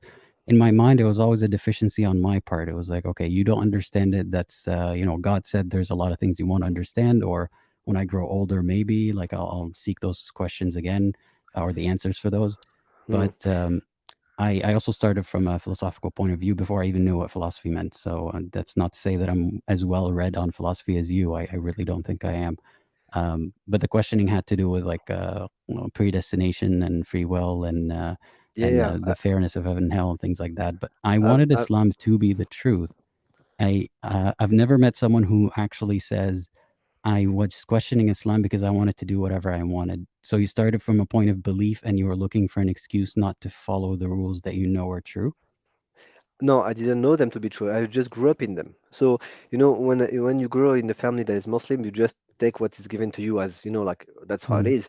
And what brought me to Islam is actually everything that I questioned outside, that brought me back inside, that made me question what's inside, and going back, like, I was almost going back and forth between any other type of references that I could use outside and Islam, to see, like, if it was Mhm. holding water. That's basically the process that I went through. Well, I'm Not with interested the in the beginning of that process. You're saying you were handed the rules, right, of religion, and you didn't Mhm. know if you believed in them. So you're saying you weren't believing when you were born, or No, like no, since no, birth? no. I would say that, oh, because of the concept of fitra, I wouldn't say that I questioned Islam when I was young. But that's the thing is, when it comes to, like, making faith your own, you need to actually go through, at least, I mean, I had to. I wouldn't say that other Mhm. people have to, but I had to go through an intellectual process to make it mine. No, I mean Because in the again, beginning. yeah. So you're saying fitra, okay, Oh, everyone's so you born. mean when I started to question it? Yeah, so when you started questioning, it was because you didn't want the rules. You didn't want you Yeah. wanted Islam to be false because you wanted to be free from these rules, right? You didn't Not want only to the be. rules, actually. Not only the rules, I would say, Aladdin. I would say that it was also because it felt very uh, uh, and almost outside of this world. Like, nothing around me was calling me, like, was reminiscent of Islam. Everything around me was completely disconnected. whether my friends, my entourage, the So you want media, it to fit everything. better? Like that's No, why. it's just that it felt a bit weird. Like, if you have this message that is given to you within your family or that you grew up with, and you look at what's surrounding you outside of your household, and it doesn't match, you just have to think like, but like which one makes more sense? And No, no, the that goal, makes sense. yeah. But how did you? Because I'm trying to understand what you said Okay. about wanting Islam to be not true. That's Oh, your okay, okay, question. sorry. Yeah. Like, how did that difference? So you weren't sure which side, like which part makes sense, but how did that push you to want Islam to be false? Because it would be more convenient where I was, simply. It So was was that like the source of your questioning? Is you wanted to fit in better? Like it was more not only convenient? fit in, but just like fit in, not only feeling like as in being accepted, more like feeling like as in being aligned with the values that are around me, the way of life that is around me. It's not to fit like to be accepted, but more like to, Yeah, it's like, not about people's no, perception, no, but yeah, it's more not about about exactly. your Yeah, you day-to-day correct. life being more Exactly. Yeah, simplified. yeah, exactly. Like both of them match completely my life and my surroundings. Whereas, like, if I was to stick with Islam, then it would be like a bit weird, like this, like There's a more bit. work to like upkeep your religion Exactly. while also living in that environment. Exactly. And Okay. on the practical side, on on many, and again, there is another element, as you said, the rules. But it's not only about the rules in Islam. It's also about the idea that you belong to someone, right? And that is not something that if you want to be like free from everything, like it's not someone actually. You belong to God. That's the vision of Islam, right? And there is an impulse that says, you know what, I want to do whatever I want. I want to be whoever I want, You and already that. like you already believed in God, but you wanted to find a reason not to be someone's or God's slave. I wouldn't say that I already believed in God. That's the thing. I had to question it. That's the whole part was like, is Islam true? And to be honest, the whole philosophical idea of God and so on, I'd never had asked myself this before. So it's the whole philosophical journey that I went through that got me a deeper understanding of God, that brought me back to Islam, which made me understand that this deeper understanding was already within it. And actually, the concept of God within Islam was the most Mhm. pristine that I could find anywhere else. And from this, I kind of built, because I went from the very ground, as in, like, does it make sense for God to exist to start with? Then, if God exists, like, does it make sense that he, would reveal himself? And then, and I built layers after layers until I got to the point where actually there is nothing that I could find that would actually go against it. And that's the insane thing. That's why it's so interesting for me to speak with someone like you, because you went through a similar process apparently, but then all your conclusions are completely like Mhm. like the other way around of mine. And when I looked, that's why I look at your videos actually, because I'm thinking like, what is this guy bringing that I didn't think of maybe? And most of the videos that you brought, I already thought of them before. And a Mhm. great example is the weakest God's weakest argument, the video that you titled like a couple of days Mhm. ago. And this is something that I actually went through. I read that verse, and I'll give you something that is a bit personal. Ibrahim, alayhi salam, the prophet Ibrahim. I'm very interested in that personage, in this mythical, as you say, mythical figure, because I found what he did very incredibly smart. And you read the same story and found it completely ridiculous. So I find Mhm. that amazing, because here we are, both of us talking, making sense. I hope. You understand what I say, I understand what you say, and yet the same story, when you read it, you find it make no sense. And I read it, I analyzed it, and it makes perfect sense. So that's interesting, you see. And I have to question like, why does it, so that's the thing that is interesting to me. But I can Mhm. tell you for a fact that all my I mean, I hope so, all my thoughts were mine, as in I had to drill through them to see if they actually made sense before I could accept them. And it's kind of I don't know. I understand you're a lot younger than I am, but it's not a Mhm. question of age here. But it's more like when I was young, I had this much certainties when I was very young. Then when I went through my let's call it crisis, my certainties grew collapsed to that level. Then I had to build them up a bit more. And now they are smaller than they were when I was very young. But I would say that they're much more solid, because I had to question each and every single one of them. And to this day, every single piece of content that I read or every book that I go through, it just kind of comes to solidify things that I've already seen before. And I can give you so many examples, but I give you a list that is not Mhm. non-exhaustive. But there's the Well, Theodicy side. Yeah, sorry, I go ahead. have a few questions that I've been writing down. Um, so just to get it out of the way, you started off being biased against Islam, or you wanted you wanted to find a reason that Islam is not true because it would simplify your life. It would be Yeah, an easier life that way, right? yeah, So definitely. do you think that was how does that relate to the philosophical questioning? Like, did that make you start questioning, and philosophical questioning was the first step? Yeah, because So it I didn't knew start that with the philosophical questioning first. It was the desire to find a to reason that weaken. Islam is not true. Yeah. That the first, it wasn't necessarily to like prove that Islam wasn't true, but it would have been more convenient to me. So it was a very, let's say, uh, uh, uh, merciless inquiry that I had to go through with regard to Islam, and that's what. That's very interesting because yeah, our starts were very different. I mean, now that we think Yeah, about it, we are similar in many ways, but for me, it was actually complicating everything, and to like the questioning itself was complicating everything, and I wanted Islam to be true so I can go back to simplicity, but especially I that I think, grew up in but Saudi I Arabia. exactly, that's what I was going to say. That's because we grew up in very, very different neighborhood. I mean, in very different context. I mean, mine, to free myself from where I was, Islam was to be let go of, and for you to free yourself from where you are, you had to adopt Islam in a sense. If you want to fit more, like to fit better, just go with Islam. And for me, if I want to fit better, just go outside of Islam. Uh, and our thought process was maybe like trying to take the other way in a sense, try to go against the whatever trend was pushing us where we were. Oh, And no, no, for me, it wasn't that way. No, it okay. was it initiated what initiated it was philosophical questioning, I suppose, if you Hmm. want to call it that. It wasn't because of what everyone around me was doing. If anything, I was primed to believe even more. Hmm. So yeah, like I feel like I would have had the same questions way sooner if I was not raised in a Muslim community because I would have been exposed to these ideas even younger, and I would have asked the why questions even younger. Yeah. So I'm surprised by that, but Well, it's but to me, I mean, growing up in Paris, it was the question. When you're very young, I mean, I was just speak for myself. You don't really question philosophical aspects of Islam. It's like you just go I with the did. very mundane. When no, I didn't. To be honest, I Mm, mean, I wasn't like smart enough or wise enough to think this kind of question when I was like 10 or 12, or at least I mhm. don't remember them. It's kind of a long time ago. I remember that when I really had to go through this and say to myself, look, like you need to make sense of things. Like either this is completely false, and you have to just move away from it, in a nice way because you don't want to shock anyone, or you just like make sense of it. And that's almost something that I had to do to be true to myself.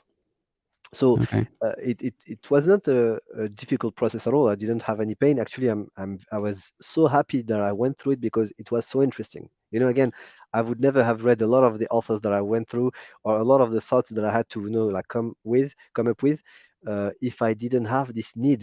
And at the end of the day, at the end of the journey, what it brought me back to is something much, much stronger than what I would have had if I had stayed purely on the traditional side, of the faith of Islam, and not Mhm, making it my own with my own context. And so yeah, but it's a very deep thing. And mhm. if I was to yeah, Well, maybe. here's there's a lot of questions in the comments that are very interesting that we definitely can't get to today.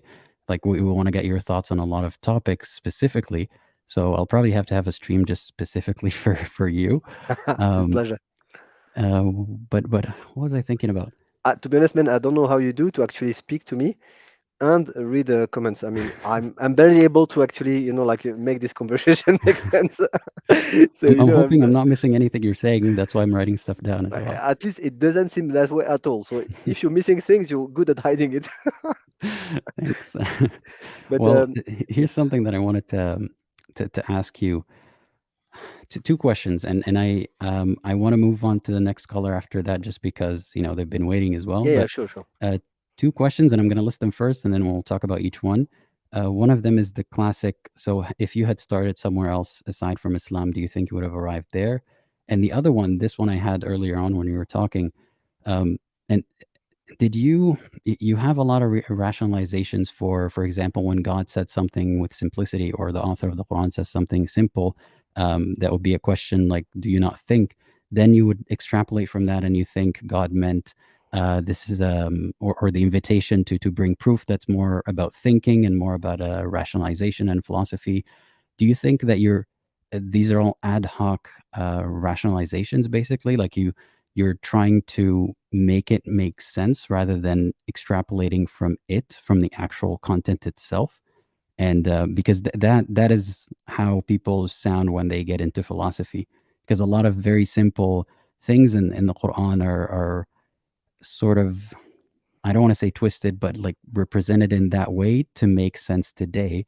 But for generations, people understood them differently and died on that belief. So I want to get your thoughts on that. So yeah, those two questions. Okay, so very good questions. Mhm. Can you? But the thing is, I was so focused on the second one, I forgot the first one. So Sure. that's Yeah. that's how dumb I am. So No, no, no. can you repeat? It's not that I write them down or else I'm gonna forget. So the first one, which I don't remember, I'm gonna look again. Oh Yeah, yeah, with like if you had started somewhere else, yeah.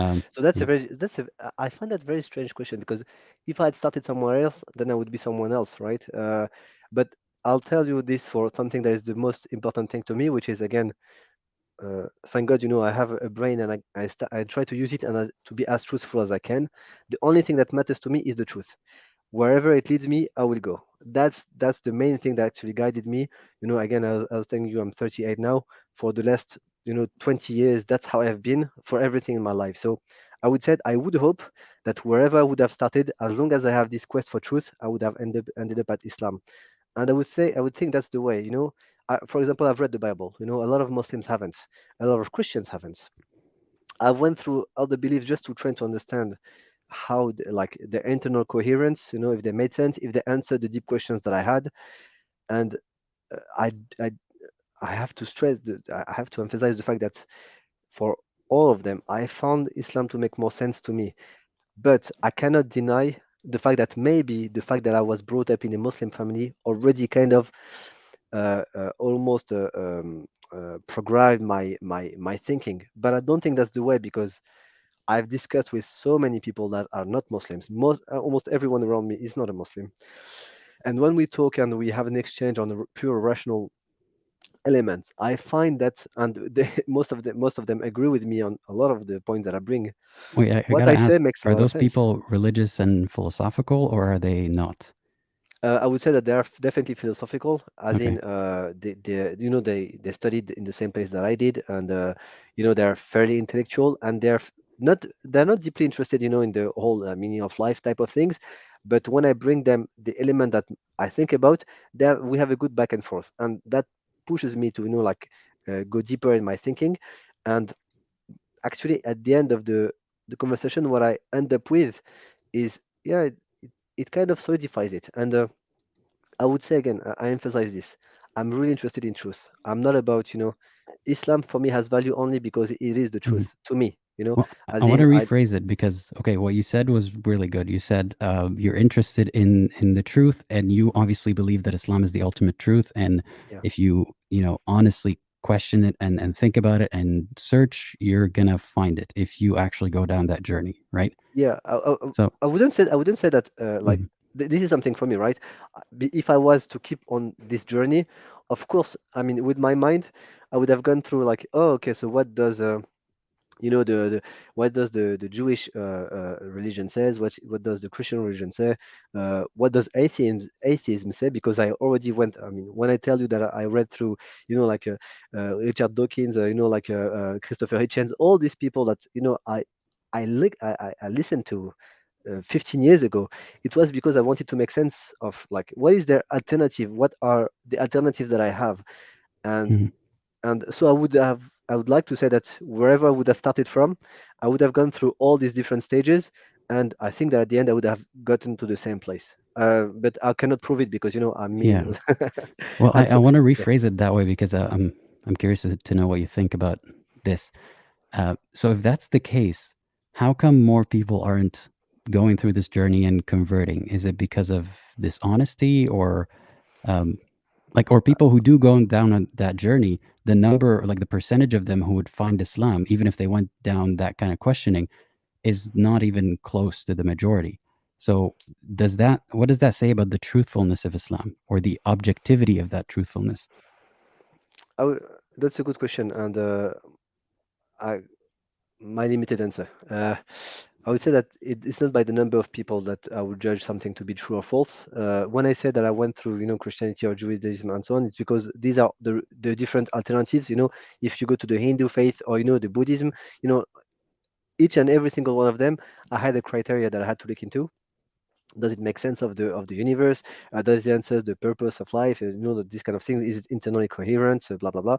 So all of this that I went through, this is how I managed to make sense of what would be the truth to me. Now, once I say that, I'm not saying that everyone that goes through the same question as me will get exactly to the same conclusion. I cannot say that, because for many reasons people might not turn to Islam at all. It's not only about the truth that's within it.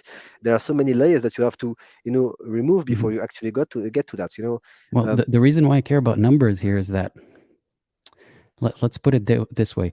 If someone went through, obviously no two people are the same, but if we took like 100 people who went through your journey, right, starting from your point, and there's going to be some randomness to it, and not all of them are going to arrive at your position, but it's going to be a much bigger percentage than if we took 100 people and they started off with the same mentality, but started off from being Hindu, for example, or another religion that's non-Abrahamic, or another Abrahamic religion.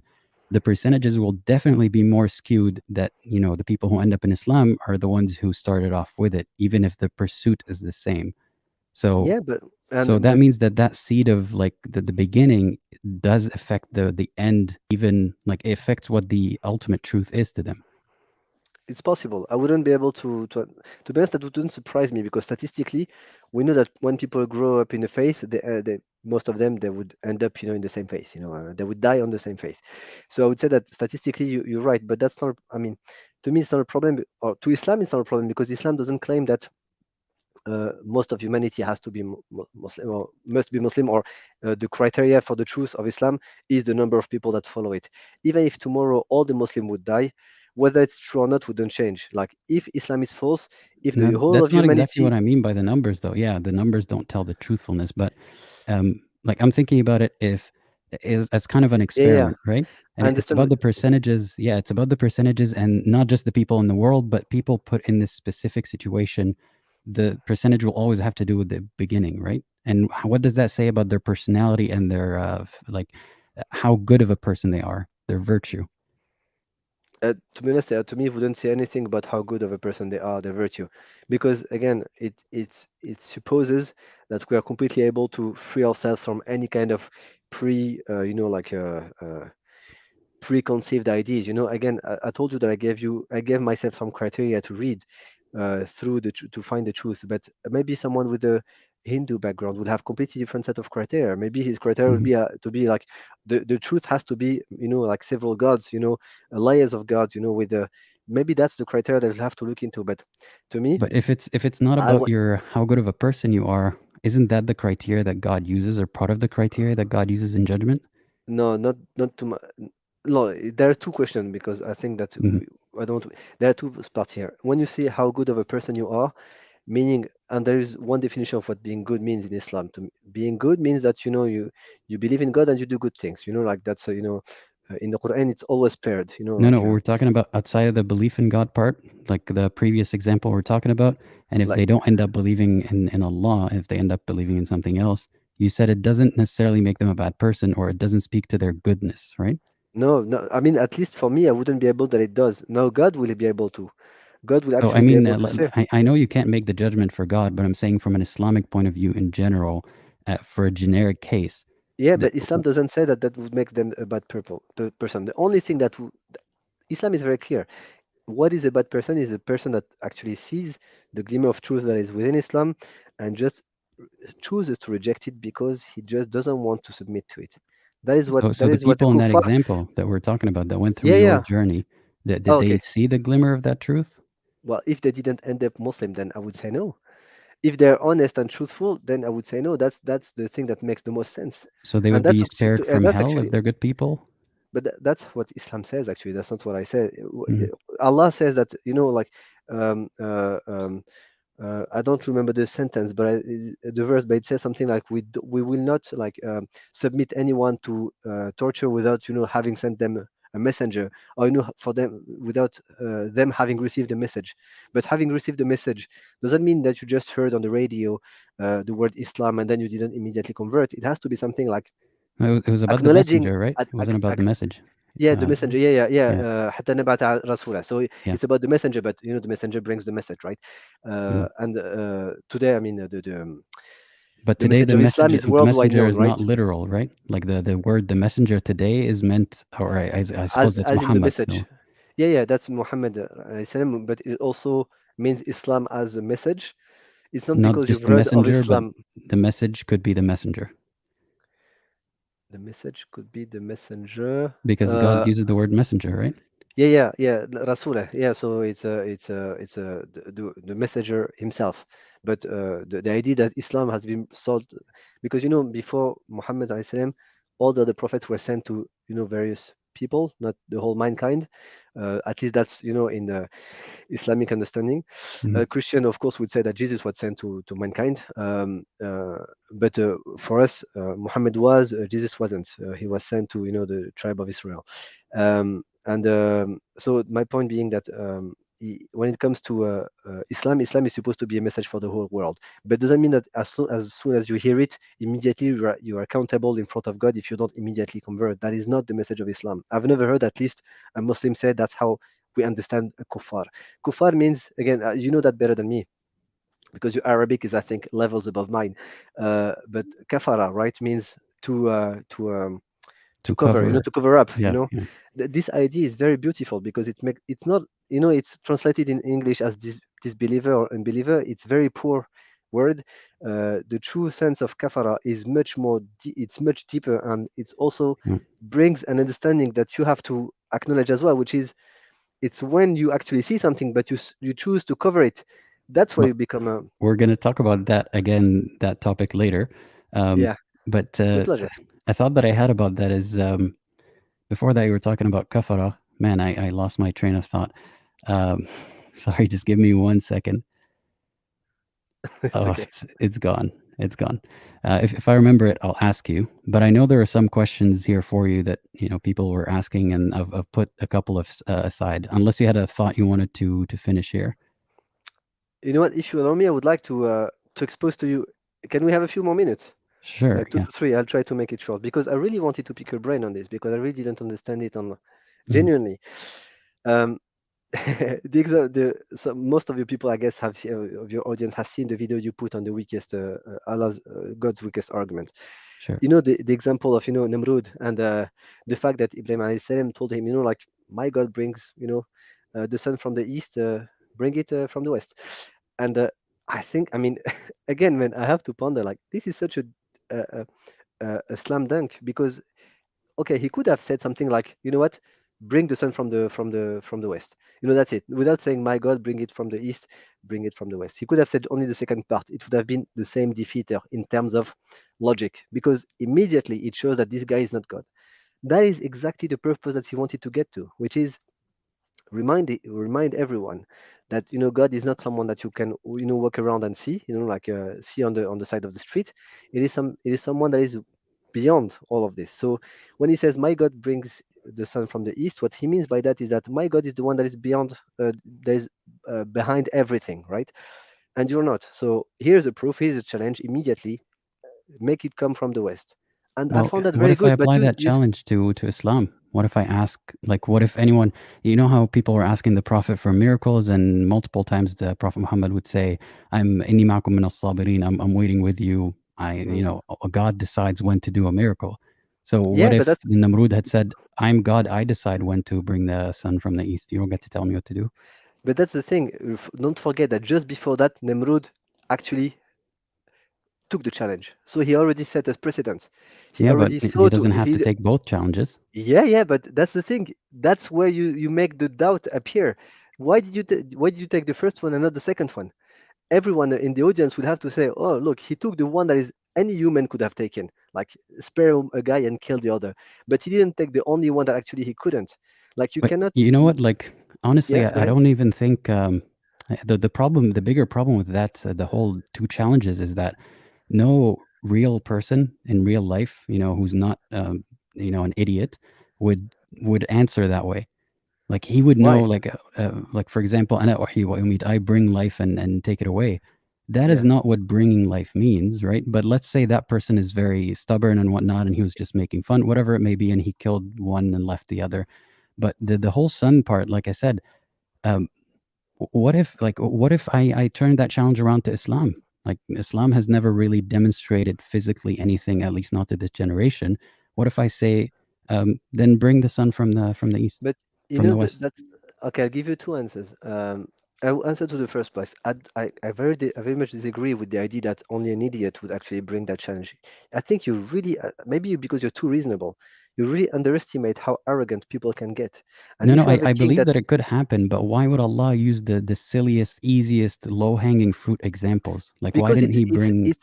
but don't you see how an archetype it is? That guy is very much an archetype of what arrogance is. And Fir'aun was kind of the same type of thing, of guy. Right, He but was where so are the powerful. reasonable disbelievers? Why didn't He talk to them? Why didn't He have a debate with someone like But myself, for here, example? here you're making a different argument, which is I would have preferred him to address it that way. But that's kind of irrelevant No, in a it's sense. just the No, look, mythical I'll tell nature you of why. it. I'll tell you Yeah, why. I'll tell you yeah. why. Because to me, he just needs to address a point. He doesn't need to address your point. And the But thing that that point is irrelevant. no, That no, some no. guy thinks that he's God. Who cares?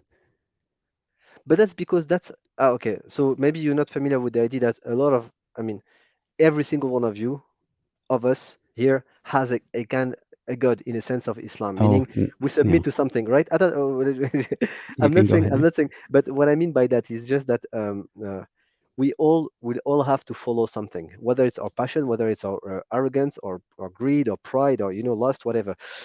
And that guy followed this particular arrogance, saying that I'm dominating the people, I am a god amongst the people, and that's the thing that was addressed in this particular example. It made sense.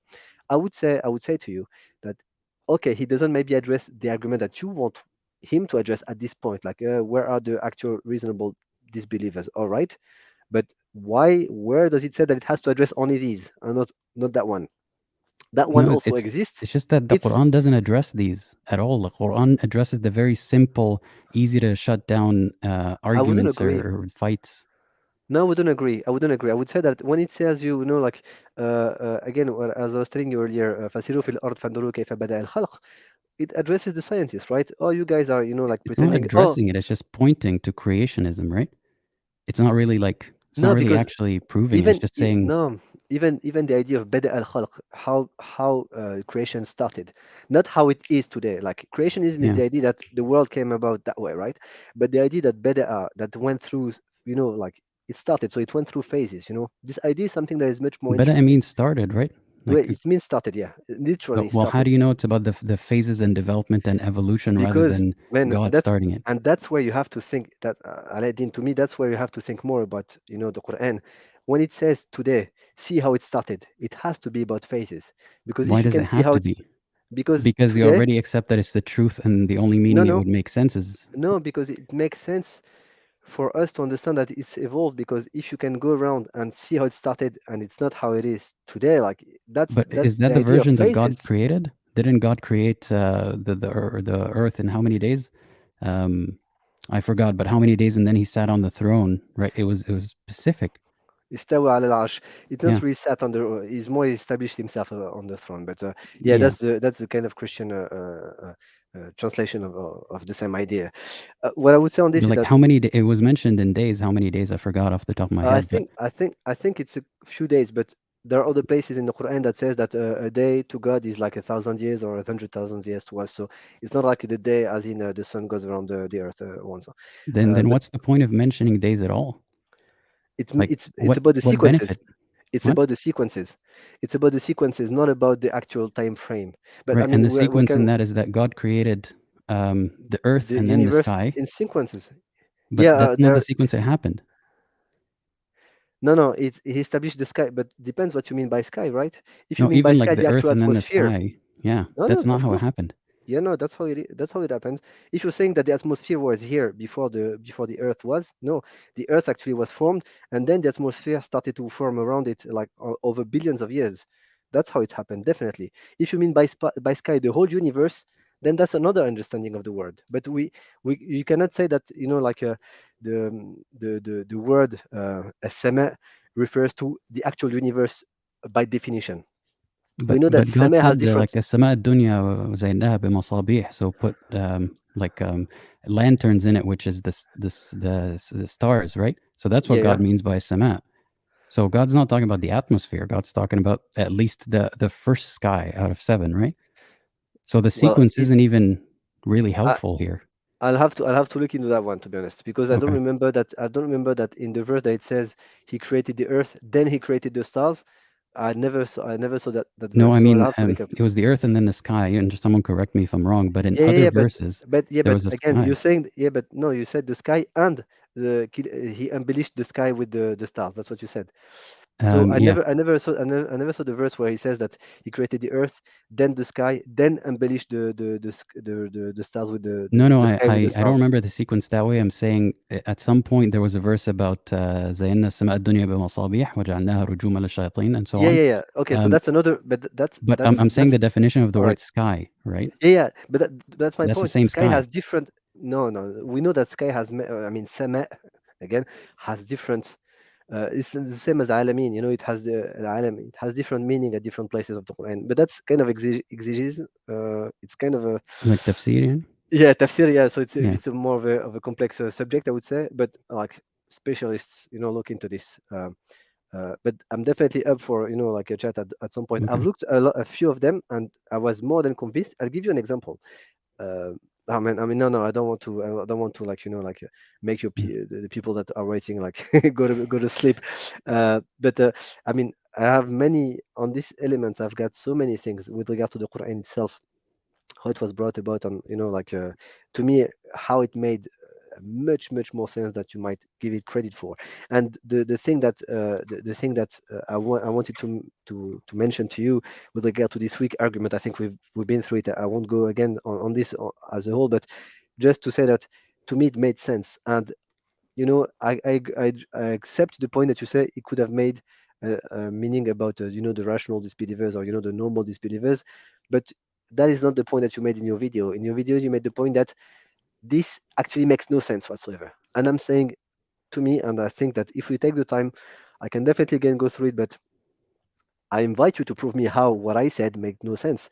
That the Nemrud accepted the challenge, and he did something that was kind of a trick, because when Ibrahim alayhi salam said that God brings life and death, he kind of turned the word to mean it something else, as you said. But that's how like these people, that's sophistry, as we say in English. Mhm. That's kind of being smart. But then when Ibrahim brought the second challenge, oh, you're willing to take a challenge, here's the second, now deal with it. That is a very very smart way to do it. And yet you said that is I would say this it's is. not. I mean, But yeah, like yeah, I I said, understand. does Allah have to prove himself to us? Does he have to No, like but listen to our no, whims but and do but it? Allah has never done that. Allah has never done that for you or for me or for anyone But he that has like. for Prophet Musa, right? He asked for Ibrahim alayhi salam as well. Like the challenge, he like just to ليطمئن qalbi, like Yeah, to ease my heart, right? But yeah. Nemrud actually took the stage, and Nemrud is pretending to be God himself. So No, Ibrahim that's is what I'm actually saying. So addressing him. God obliged in one challenge, right? Why Yeah, wouldn't he oblige again but to who? To for what? And to when? us? That's the thing. Like But demonstrate that you're here, and not only that you're a creator, but that Allah is here. but that's where also, okay. So now you're moving to another point, which is interesting. But I'll give you my answer in 2 minutes. But um, basically, if God was to appear in front of us, that would be the end of free will for us. If God was to show in front of you, then that's it. I mean, when I say the end of free will, it would be like there is no choice for you left in the way you live, or the choices that you'll have to make. Basically, you would just become the same way angels are. Like you will But submit, but here's the and thing, that's. like so the moment that you see God and you believe that he exists for sure, right? Do you It's have not the about same belief amount of anymore. faith? Sorry? It's not about belief anymore, right? Yeah, okay, It's not so about faith certainty, anymore. right? But Yeah, yeah. the believer who believes in God, right, and or has faith, or however you want to call it, they're almost at the same point, right? They know God is real for like almost a certain fact, and Yeah. they have to follow him, or else they're going to go to hell. It's the same thing. No, because there's one situation where it's not about faith anymore. It's just about, like acknowledging the fact that it's demonstrated in front of you, and and the magnitude of the fact that is in front of you. Well, That's completely faith would different. help you arrive to that point, and then the consequences is what you have to keep in mind, like hell and so Yeah, on. But if you yeah, know it for certainty, you still have the same consequences. So the two yeah, are the but same to me. the logic, the idea of free will would just disappear. The same way that if you're in front of, I don't know, like No, I wouldn't. if I mean, I would still like have a choice of going to hell or not going to hell or listening to God, just like a yeah, believer in in their theory, mind has the same choice. yeah, yeah, in theory, it will still exist, I would say, but in fact, it would be gone. If you imagine, let's So say, does a believer have free will? Because it's about the I, I same. I would say that a believer has free will because we choose to accept Islam or not. It's a choice that we have to make through a quest, and we submit in No, our I'm own saying like ignorance. In a sense. past that point, like once they acknowledge that God exists and they believe in him, right? Yeah, At yeah. that point, they're similar to someone who's seen God, right? And where they go from there, they No, I both don't wouldn't have say that free that's will. similar. I wouldn't say that's similar because it's still a leap of faith. There's still an element of accepting something that you haven't seen based on all the elements that we were able to gather. So there is still a kind of a humbleness, if you want, in it. As And in, is that a virtue? That leap of faith, is that like a good thing? yeah, yeah, because it's acknowledging a limit that we all have. And whether or not we choose to accept to acknowledge it, that's a virtue, I would say. Because in a sense, atheists or believers, none of them will have 100% certainty. There is this the Richard Dawkins scale, on 1 to 7, how believer or and disbeliever you are. And I would say that no one on earth could say that I'm 100% sure, no doubt whatsoever, God exists. Like I've met him. That's not how it works. Now you can be 99% sure for all the reasons that you might have experienced through life and so on. The same as the atheist. The atheist would never be able to be 100% sure that God doesn't make sense or is not needed or it doesn't exist. But he might like err in the more or less extreme side. And I would say that that's the way it is as long as God doesn't appear to us. That's always how it's going to be. Now, But, like what I'm trying to get at here is that from the point of you saw God physically, right? You're saying you have no free will past that point.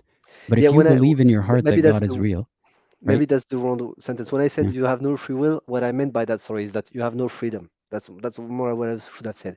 Free That's will, even all I had, better. So, do you yeah, have freedom as a Muslim once you believe God exists? No, because like yeah, the consequences are hell, so you have no freedom. yeah. You have the freedom to accept to submit yourself. That's basically it. But you've But already submitted yourself, right? Do you have any once you're a freedom Muslim, in doing haram things and halal things? You you don't have have the freedom free anymore, will. right? You have the free will to do it. You have the free will because no one is going to restrain you within this land, but you will have to pay for it if you actually Hmm. decide, to do like haram things, But like isn't that the same as disregarding God. seeing God and then deciding to do the same thing afterwards? No, because I think that the magnitude of the proof will be much beyond. There is So you'd be a better you'd be a better follower of Islam if you saw God than your yeah, for current. sure. Yeah, for sure. Because at this point, the magnitude of what you would have witnessed would just basically collapse any kind of, like a passion you might have that might deter you in the No, first I'm place. talking like you, for example, right? So if the way that you practice Islam now, and if God appeared in front of you, would the way that you practice Islam change?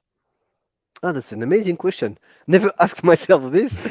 Man, that's why I have to talk to you. Uh, never wondered that question. If God was to Wait, appear to take a me, second to think about it because there's some comments that I want to address myself. Um, Someone was saying, okay, someone doesn't understand the point of this conversation. They're like, you're attacking the honesty of the guy. Am I attacking your honesty? no, no, not at all. No. So sorry, Zailisi, thank you so much for, I don't know, defending me maybe.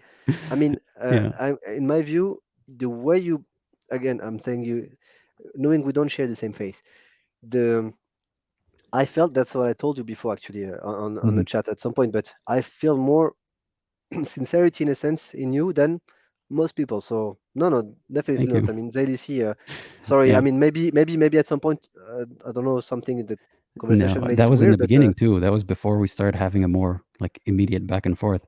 really, And another comment was saying they're really like frustrated by your answers, and sorry, really. Oh, I sorry. don't like that. Like I wanted to tell this person this conversation is going well. Like we don't have to agree for the conversation to be going well. and we disagree so much, and I still don't understand how he thinks, but I'm getting him to talk about it, and he's getting me to talk about how I think. So I really appreciate the conversation. So yeah. But Anyway. I'm happy to Mm. like if that person like actually had a question within that torture element, maybe I can try to address it, at some Mhm. point. But Oh, I mean, I you're can't gonna make be promises. back for sure. We're gonna talk about a lot of other topics as Sure, well. sure, So with pleasure, yeah. with pleasure. But yeah, so yeah, that's my short answer to this would be, if God was to appear to me, yeah, 100%, I would be like because doubt can always creep in your mind, and you can always be caught in life, like the daily life, the stupid life, the Mhm. one that makes you go through a red light even if you knew you shouldn't. While if the cop is right in front of you, you know that you will not go through the red light, right? So imagine what it would be like if God was in front of you. that, Mhm. that's how I would say it. And again, that's within us. We But like God's to. presence just once, like God showing up once, not always being in your face, but just actually instead of you relying on your faith and Right, reasoning and okay. everything, Yeah, just yeah, God well. showing up once, that would change how you practice Islam. You would adhere more strictly. So you ask. So I answered your first question. No, yes. No, No, no, no, that's that's the a good same question. No, I'm question. kidding. I'm Like, kidding. No, no, I'm kidding. I'm kidding. yeah, I'm kidding. Yeah, man. That I would say that yes, it would change everything, because the moment he would basically show himself to me, I would say that yeah, yeah, it's just now it's 100% now. But the problem is that I would always have to question myself, like what I saw was actually God, like because yeah, he's yeah. not supposed to appear in this life. He's not supposed to be here. God is never going to appear like to anyone else. And it says in the Quran, like if God was to But what if no, the maybe not premise in the was Quran, but different? I mean, you're saying God, if God would have shown himself, there's no freedom here to like, yeah. But what if the premise was God would appear like once in everyone's life in the beginning and be like, hey, I am God. This is true. You understand it. There's no delusion here or questioning. But in a sense, you already have the answer. I mean, Islam tells you that you were born on the fitrah. The idea that you were born with the innate It's kind an of will allegation, to. but like It's an it's, allegation, but but yeah, but there are studies that actually are supporting it. Like there is a massive study that a few thousand children that show that it was an innate there's studies about within us to believe. But looking for a of course, not purpose or not to something. Yeah. Yeah. yeah, yeah, not to look for purpose, but to think that there is something bigger or beyond, or that there is something, like a kind of entity, like we are drawn to believe in it. Now, it doesn't make it true, of course. And again, Harari, sorry, would say that it's kind of an evolution trait. So I wouldn't be able to, like push this further, because if Hmm. someone wants to believe that it's evolution, and there is no really way to reconcile these two, I would say that evolution is definitely truth, by the way. But if you say that it's pure random, I would say that it's not random. It was designed by God. But who can say that Hmm. the fitra is a thing or not? Scientifically, Yeah. on a scientific point. But so that's pretty much it. I would say that if God was to appear in front of me today, I would very much question, like, is it actually God? Because he's not supposed to appear No, but I'm on saying this like earth. we get to come up with this scenario, right? If God were Yeah. to demonstrate himself to Yeah, I would say everybody. that yes, if God was to like make himself known, as in here, now that he exists, that he's real, Mhm. you actually know it is not a belief anymore. Yeah, I would say that like the whole earth would be, I guess, uh, uh, um, uh, like the doubt would have less place to actually creep in, or Mhm. the arrogance and so on would have to less place to actually develop. Yeah. Well, aside from the whole world, just for you yourself, it would change how you practice Islam, How practice? like, or I your would say adherence yes. I to it. would say yes. I would say yes, because I would still say that to this day I can still, again, as I was telling you, fall into daily life, and like again, not But the thing that not would like bring recycled. you back Like from this distraction would be having seen Allah, right? That 100% certainty. So I are would you say that not at it's 100%? no, no. I'm not. I wouldn't say that I'm 100%. That's where the leap of faith comes. Hmm. Like it's the same idea, like the agnosticism thing, this thing that you don't know, you can't pretend that you know, and I cannot pretend that I know. But I would say that if I'm honest, I would say that I'm 98% sure that no, 99% that God is real, and maybe 95% that Islam is, because I would say that God has always, in a sense, priority over any religion. I would say that Islam has very, very much convinced me, but the the existence of God is much more powerful to me. That is almost a there. I see no way out. Basically, he has to exist. That's the only thing that makes sense to me. and based on and then all the there's a things that leap I of faith investigated. to get you to like the rest of it, right? But if The you leap were to of see faith is, Islam, it'll be 100%. It's Allah, it's God, it's Islam. yeah, But yeah. I mean, so that little bit the of day we die, the day we die is the day mhm, that we have no doubt anymore, right? No one on the day of judgment, based on Islam, of course, mhm, will actually doubt that he's there. You know, like, and I'll give you an example just to in the Quran I read when I was younger. Some people will actually question the Prophet, saying, "But will God really bring us back from like when our mhm. bones are just dust?" And I always found that very fascinating, because I thought, what a weird objection. And someone like you might even say, "Oh, that's a dumb objection. Like only like a such an idiot, or like." No, Oh, you that's don't a say that. decent question, yeah. Really? Okay, okay. Well, to me it Especially at was the weird. time, yeah. Yeah, but to me it was weird, because I thought, and the Quran says exactly, well, the one that will bring you back is the one that brought you about in the first place. And that's such an obvious response. And you know what I thought at the time? I thought, what a weird challenge that the Quran has just displayed here. Like, who is actually going to ask this? And the thing is, a couple of years ago, I heard in a video Richard Dawkins actually asking this exact question, and I was kind of dumbfounded by it, because I was like, Richard Dawkins in the video says, "Oh, but what, you really think that you will be brought back to life from, like your bones?" And it's like, why? And I was really surprised. Like, that question is a bit dumb to me, because if he created you in the first place, created the whole universe, what in the world would stop him from Mhm. creating you again and again and again? As Yeah, I'd have to hear what he's saying because that doesn't sound like an interesting question. I want to Yeah, hear well, how he posed it. But if you want, yeah, I'm pretty sure I can find the link. yeah, But I'll check it out. that was really his question. Like, really, like, you will be brought back. Do you really think? I mean, with like his English kind of um, uh, um, Yeah. style. I like his style actually. But I mean, I found that very interesting. So Well, here's what I really want to zero in on. I want to specify this part. So you mentioned, of course, your certainty in Allah, or you wouldn't need faith anymore if you saw Allah in front of you, and like He demonstrated His Allah and everything, right? And you're not delusional or crazy. Um, it would be certainty. It wouldn't be faith, right? I don't think you used the word certainty, but it would be certainty, right?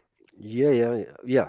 So There how there would will be that no make you? believing anymore in it. It will Yeah, just it's be not a belief fact. anymore. The same as, I've got a, like, hand and Yeah, so on. it's a demonstration. It's actual certainty, and cogito ergo sum. So you're not gonna like, you're not gonna question whether reality is real at that point. Like it is what it is. But that's the Um, thing. Yeah. I but mean, here's what if I it want to was get at. sure, yeah, So yeah. you said it would make you adhere to Islam even stronger. So in yours and right now the things that would pull you away from Islam are distractions or this and that, right? Like life.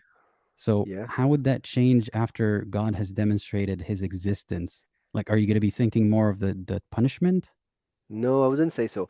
I would say that it depends on how he appeared to me. But if I was to see him, I think that it would just make me more eager to actually meet him afterwards, and like, go through Mhm, everything that you want to go through when you meet the being that actually created everything. Now, to your point, and you mentioned that quite a couple of times, I think that's something that's missed by a lot of people. Islam actually used all the engines that we have as human. When it comes to some people, they move more for fear. Some people move more towards something, some move away from something, some move just from the sake of moving. And those three different engines, Islam addresses them all. If you're someone that moves only when you're threatened, then here's hell, and there's nothing worse. If you're someone that moves when he's endeared, called, like inspired, then here's heaven. And if you're someone that moves just because the beauty of moving, then here is the let's say the engine within it, the pleasure and the spirituality and the peace that you will find within it. So I would say that for me, I'm kind of on all of them. Sometimes I move more for the reward, sometimes for the fear, and sometimes just because I find such peace in it.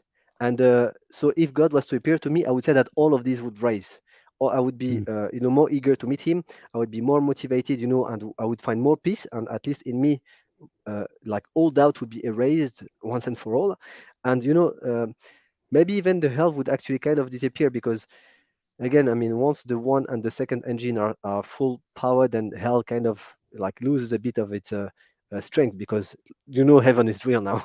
mhm. um, But so yeah, that's how I would respond to this. But I Right. never thought about this I've much got a before. couple of So things that what you said made me think of. So you mentioned, okay, so I want to talk about what if I met God, like actually he demonstrated himself to me, what would go on in my mind. And you mentioned the three approaches, and God is appealing to all three, which is hell, heaven, and basically the pursuit for truth, right? Yeah, can I and phrase it that way? the inner peace, it's actually Inner, more than it's only yeah, intellectual. It's also, like how you spiritual? feel with, yeah, spirit, yeah, definitely, yeah. Sure. But I wanted to mention that those three conflict with each other. So someone viewing Allah as this petty torture kind of thing would affect their ability to believe in Him. So it's kind of a hindrance for that person. So this blanket Why? approach isn't targeting each person with their own mentality. It's kind of affecting it's noise on the other person. I Mhm. wouldn't say so. I would say that that's the case only if you have a wrong understanding of either. I mean, it's not an Islamic understanding, at least. The idea that there is a pettiness, as you said, that Yeah. is something that makes no sense to me with regard to God's attributes. Then Like he what has is the 99 of them, and pettiness is not one of them. well, just because it's claimed that way, Yeah, yeah, for sure. I but understand like your point. Of course, I'm joking with you, but yeah, look, the thing is, to be honest, Aladdin, to me, there is something else that you never actually, I think, thought of. I mean, I said this. Sorry, no, I no, don't go want, go for it. don't mean I'm not to offended. overstep there, but Yeah. of course, hell has to be the worst thing that you could ever imagine. It cannot be any other way. If hell was just like it's going to be mild, like you will have a small prick here, and like move on. Then there is not something that would deter the worst of humans to actually do the worst things they could do. So it had to be something that would. So if based on this you're like, oh, but therefore God is petty, then I think you just have a misunderstanding of what this is about. It's just about making sure that the best of the best is what awaits you in paradise, and the worst of the worst is what awaits you in hell, so that you could not imagine any other reason to move in the wrong direction. Well, And here's if I was to tell yeah. if I was to give you an example, allow me just, if I was to say that God's hell is just like, again, a slap on the hand, and someone in front of you will say, look, if you don't go and kill this 10 years old, uh, I will actually cut you in pieces, cut your families, then you realize that God's threat is not even as strong as that guy's threat. So you'll be more reasonable to follow that guy's command rather than God's command. Mhm. Now the thing is, hell being the worst thing it can be, you have no better option than actually obey it, basically. And that's the main point of Islam. It's about obeying to God, not about obeying to people, however fearful you might be of them, or however you know uh, eager to please them you might be. And that's Mhm. that's how it makes sense. And Well, again, here's the when thing about yeah, hell, though. Okay, I understand your explanation of hell has to be the worst thing imaginable. Otherwise, there would be a it loses reason its not power. to fear it. There would be Yeah, something worse to fear than hell, right? yeah. It has to be the ultimate. But Knowing that everyone mhm. doesn't have to react to hell. Some people will react to fear more than to threat more No, than no, I anything else. understand. I mean, my point was that the mere mention of these like three approaches will cause noise. Like it will interfere with for some people. Like for yourself, for example, it doesn't, but for some people it would. But here's the thing Yeah, about hell. Okay, so what does God gain, or what is the purpose of hell for disbelief? Like, forget people who kill or who do any sins. Obviously, disbelief is a major sin and a crime in Islam, and shirk is the worst of crimes. But what is the reparation for that? Like, what is the point of the torture? Is it paying back something? Is it fixing a situation? What does let it me do? give you okay, let me give you Mm, my rational response and see if you can find any, in a sense, limit to it. uh, Shirk has to be the worst sin. It has to have the worst sentences as well. Why? Because that's the one element on which all the other sins are being built. Meaning, uh, believing in God is the starting point to accepting Islam and to accepting its rule. Therefore, if believing in God is not the most important command, and therefore the worst disobedience, then the other meaning would not make sense. If I was to say, for example, that killing is worse than not believing, the base for me to even say that killing is worse than not believing is a command that is whose premises is that believing is the most important thing. I don't know if you see don't know You're if I saying make the sense source here. of morality is that belief that in God is the source of morality, right? Yeah, I mean, with regard to to Islam, of course it is. That's why it had to make believing or not believing the worst if you want infraction, let's say the worst crime, because No, that your is the explanation makes sense within the framework of Islam. That's a very good point. Like if you already like within the whole like I don't know what to call it. Yeah, the framework. yeah. It does make sense that the source of morality, whatever God says is good or bad. So of course, disobeying God is the prerequisite to all that morality. Yeah, but But a lot of people don't realize Mhm. that. A lot of people are like, oh, but why isn't killing? For me, killing is worse than disbelieving or Well, that's because they're outside of raping. that framework, right? Yeah, Like yeah, exactly. But the thing is, and I mean, that will have to be another discussion. But it is clear to me that if you don't ground your morality in some kind of belief in like the creator, then it will have to be a subjective moral base. There is oh, no that way yeah, that. that is a whole other Yeah, yeah, discussion. yeah, yeah. Let's We'll move on get to from that this. later. Yeah, Yeah, yeah. At some other or point. another day. But But the thing that I want you to appreciate here is that Islam is very consistent in this. Like that would have been a flaw within Islam if Islam had said that killing is worse than not believing. That would have been a flaw because it would completely like how do you say that, sabotage the claim itself. If I was to say okay, that here's killing is worse than not let me phrase believing, it this way. Let me phrase it this way. It might help us get to like closer to the point.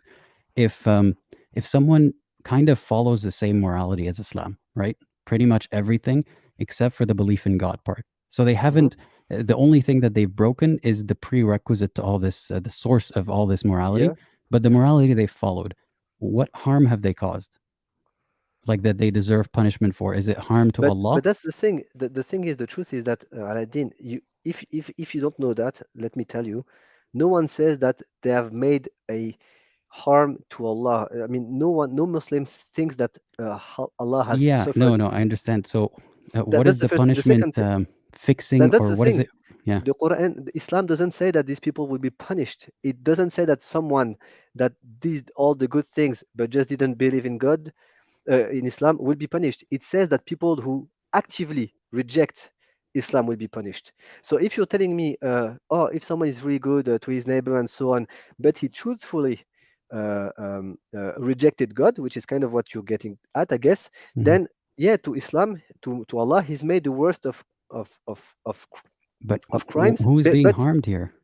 no, but Like, well, what is the point oh, of punishment except okay, okay, to, but yeah, that depends on what is the point or the purpose of life. If you think that the purpose of life is limited to like being good to your neighbor and so on, then yeah, that's your horizon and you will see no wrong. But in Islam, the purpose of life is very clear. Our purpose as beings is to worship the Creator. yeah? That is So, the most important command to us. So when the you say way I what harm understand has it, like, been done, God brought y- us to this life, right, to worship Him, and if you fail at that, then you didn't harm God. He is not hurt by it, but He's still gonna take revenge about that. no, but that's the thing. You read it wrong because it's not about. I mean, to me, sorry, so Mhm. to me, it's not about taking revenge on you. It's more about making very clear that this is a very, very grave offense to Yeah, actively who is it reject God. offending? Like offense usually has some harm to it, or someone But who's it's being it's offending a offended. command. It's offending the command.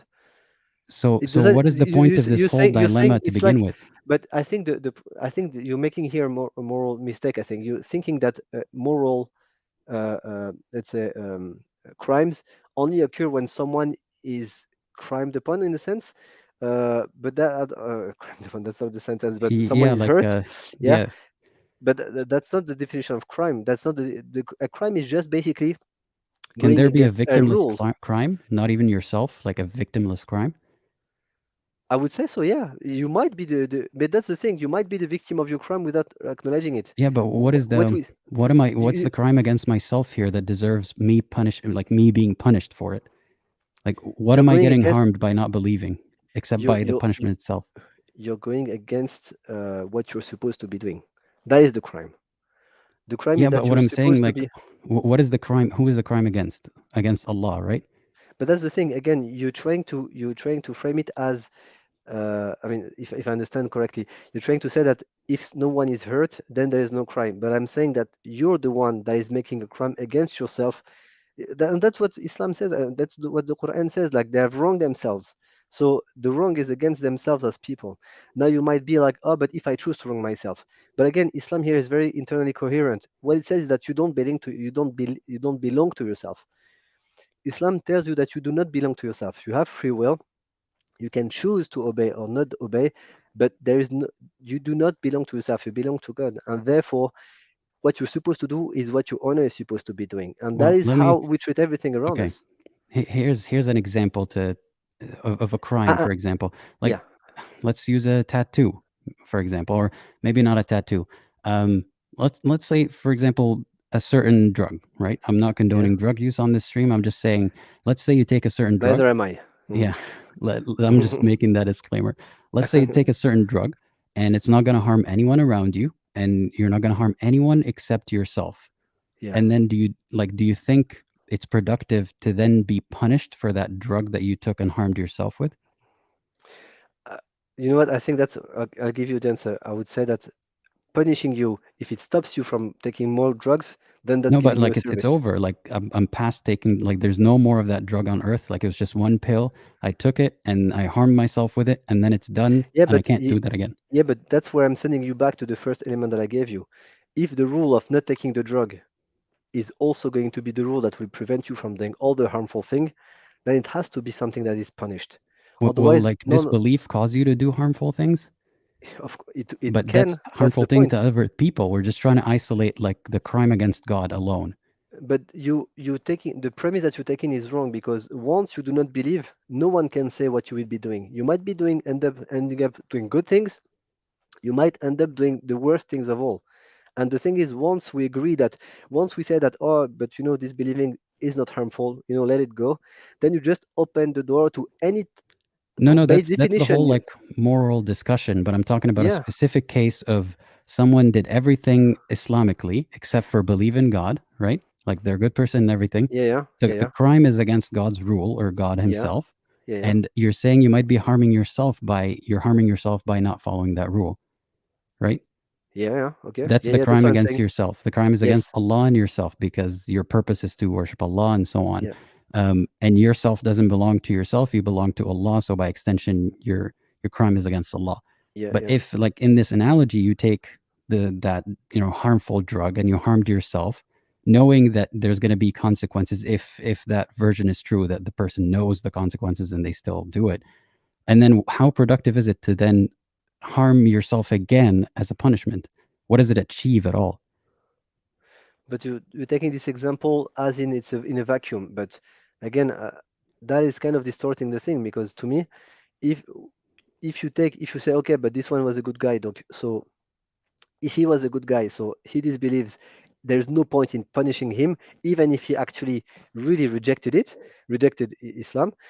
Then what you're saying by the same token is that if he disbelieved by his own accord and did bad things, you shouldn't punish him either, because what you're doing at this N- point is that you're only That's punishing the the whole concept actions. of punishment. No, but I'm talking about the crime, the point of a punishment in general, right? You're saying it's a deterrent at first, right?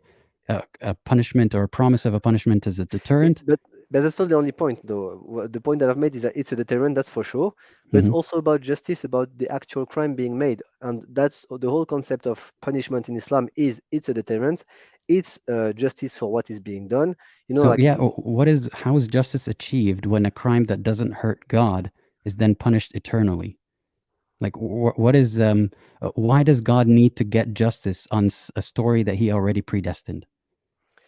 oh, so okay, so you made 2 points here. Uh, the Or predestination okay, is let's leave aside predestination because I know that's a very complicated yeah, topic. that's But yeah, yeah, yeah, a being that He created, right, a yeah, small insignificant being yeah, committing yeah. a crime, he feels wronged for that crime, but he's also simultaneously not hurt. But the No, punishment he's is not. justice. Yeah, What is gained by this punishment? but why does it? If well, justice is gained, why isn't that already not enough? But how does the It's punishment like saying equate to okay. justice? Let me just give you an example. It's like Mhm. saying, I've killed someone. Now that person is already dead. So what's the But point of killing that's me? harm to someone else, right? Yeah, We're but he's talking already about dead. He's already gone. So no, now no. that he's gone, There's what's no the point of harm. adding? There's no harm in disbelief to I God. I'm talking understand your about point, but yeah. as you said, your example is very clear. It's oh, I've taken a drug. Now that I'm dead, what's the point of punishing me? I've disbelieved. Now that I'm dead, what's the point of punishing me? But you're punished because of the justice of what you've done, whether it's over or not. That's not the point. So And that's how justice what does the works, punishment anyways. do to achieve justice? Like for justice Well, to be, but that's yeah. the thing.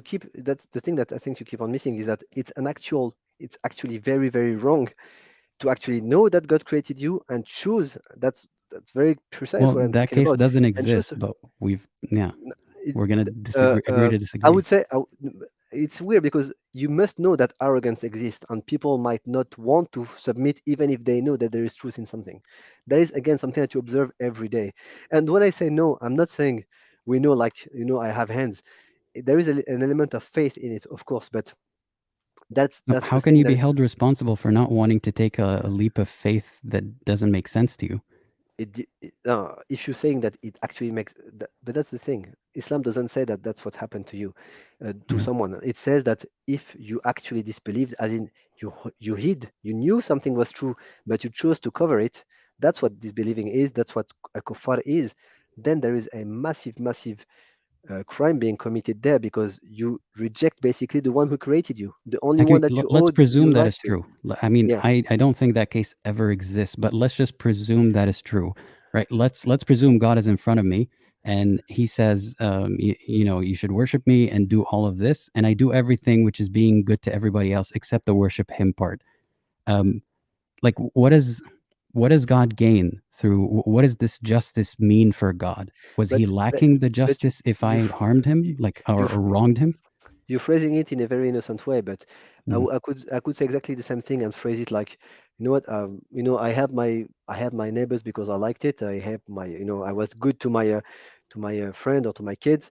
I knew you created me, but just, what, I just didn't care. I didn't want to, want anything to do with you, and surely I didn't want to submit to you.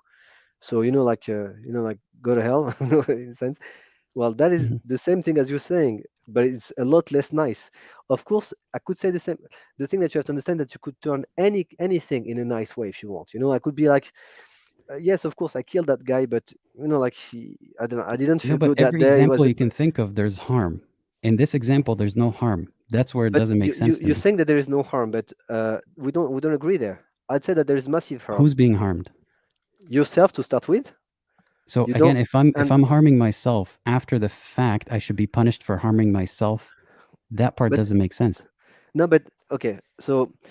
Okay, I understand. I just got Mhm. another point. You don't see at all the idea of a disobedience.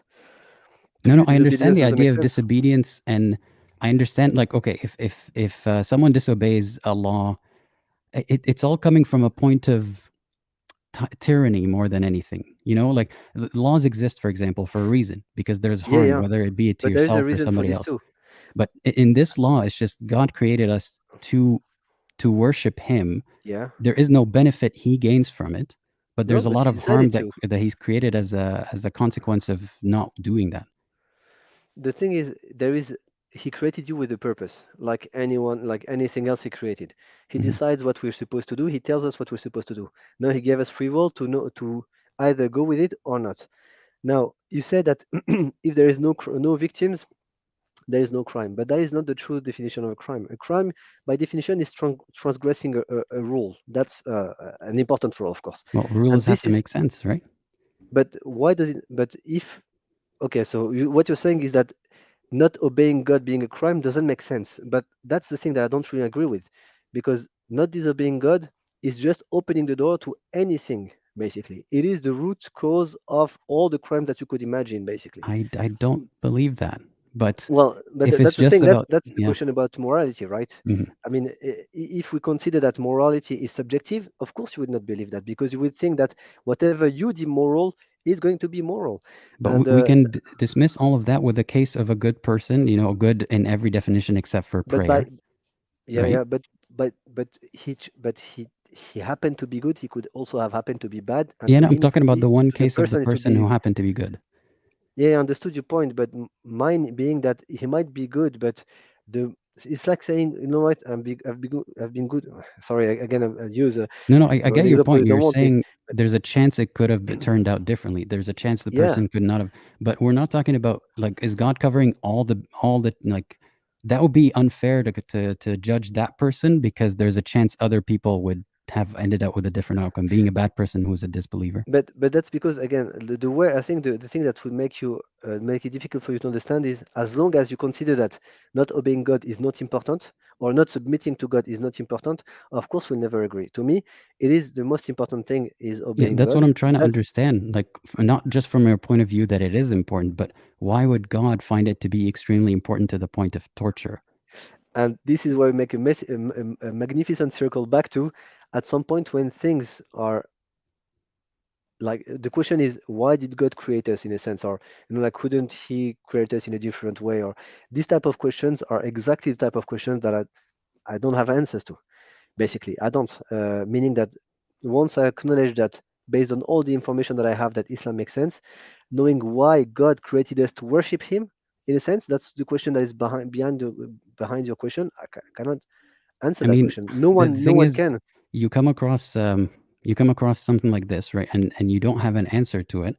Yeah, yeah. One way to get out of it is, and by get out of it, not like to intellectually dishonestly get out of it, but more like to resolve the problem, is it actually does not make sense. It's not about it makes sense, but the answer is too big for us to grasp. It just doesn't make sense No, that no, a because person, no, yeah. that's not the claim that you're making. I think, Aladdin. I mean, Mhm. if I understood correctly, you were saying, why did God need to create us to worship him? That is the question that you're asking in the end. Because if God creates us and says, look, human being, your most important thing is you have to worship me.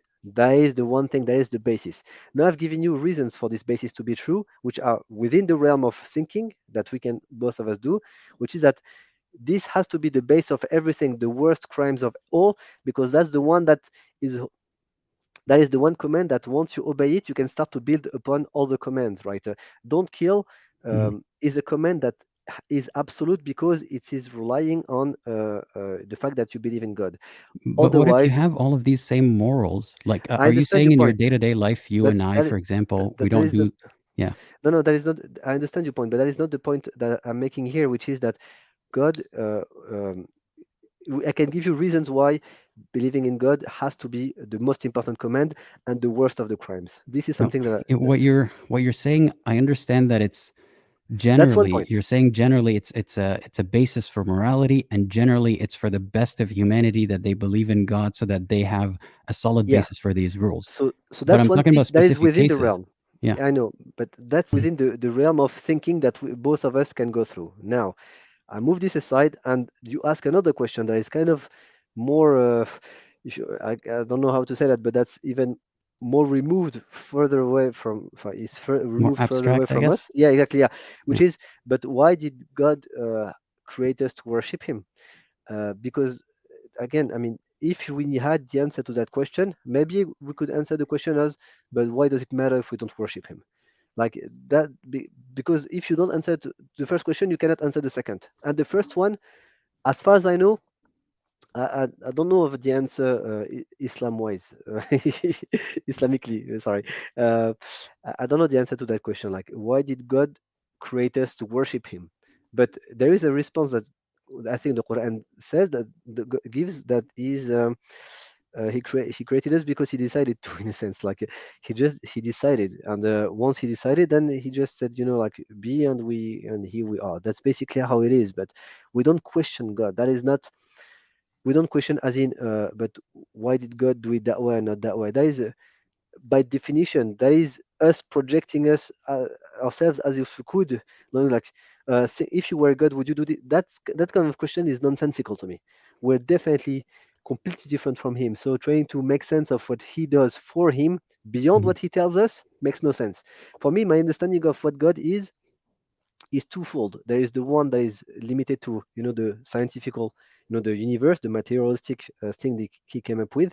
But when it comes to morality and so on, I have to limit myself to what he revealed in the revelation, and what he kind of if you want, the innate knowledge of good and bad that we have within us. But anything beyond that, I will have to acknowledge that just beyond me. Well, I'll give I you no. I'm Hey, not sorry. frustrated by your answer, by the way. it's interesting because I'm comparing it to how I think. Like I said earlier, I want to talk about how I would think if Allah showed up in front of me, right? If there is absolute proof that this is Allah and my mind works in all the other ways the same as it does right now, would I obey Allah? Of course. Right. Of course I will, because I know the consequences, and that's honestly, in my mind, that is proof that I'm not in deep denial or something.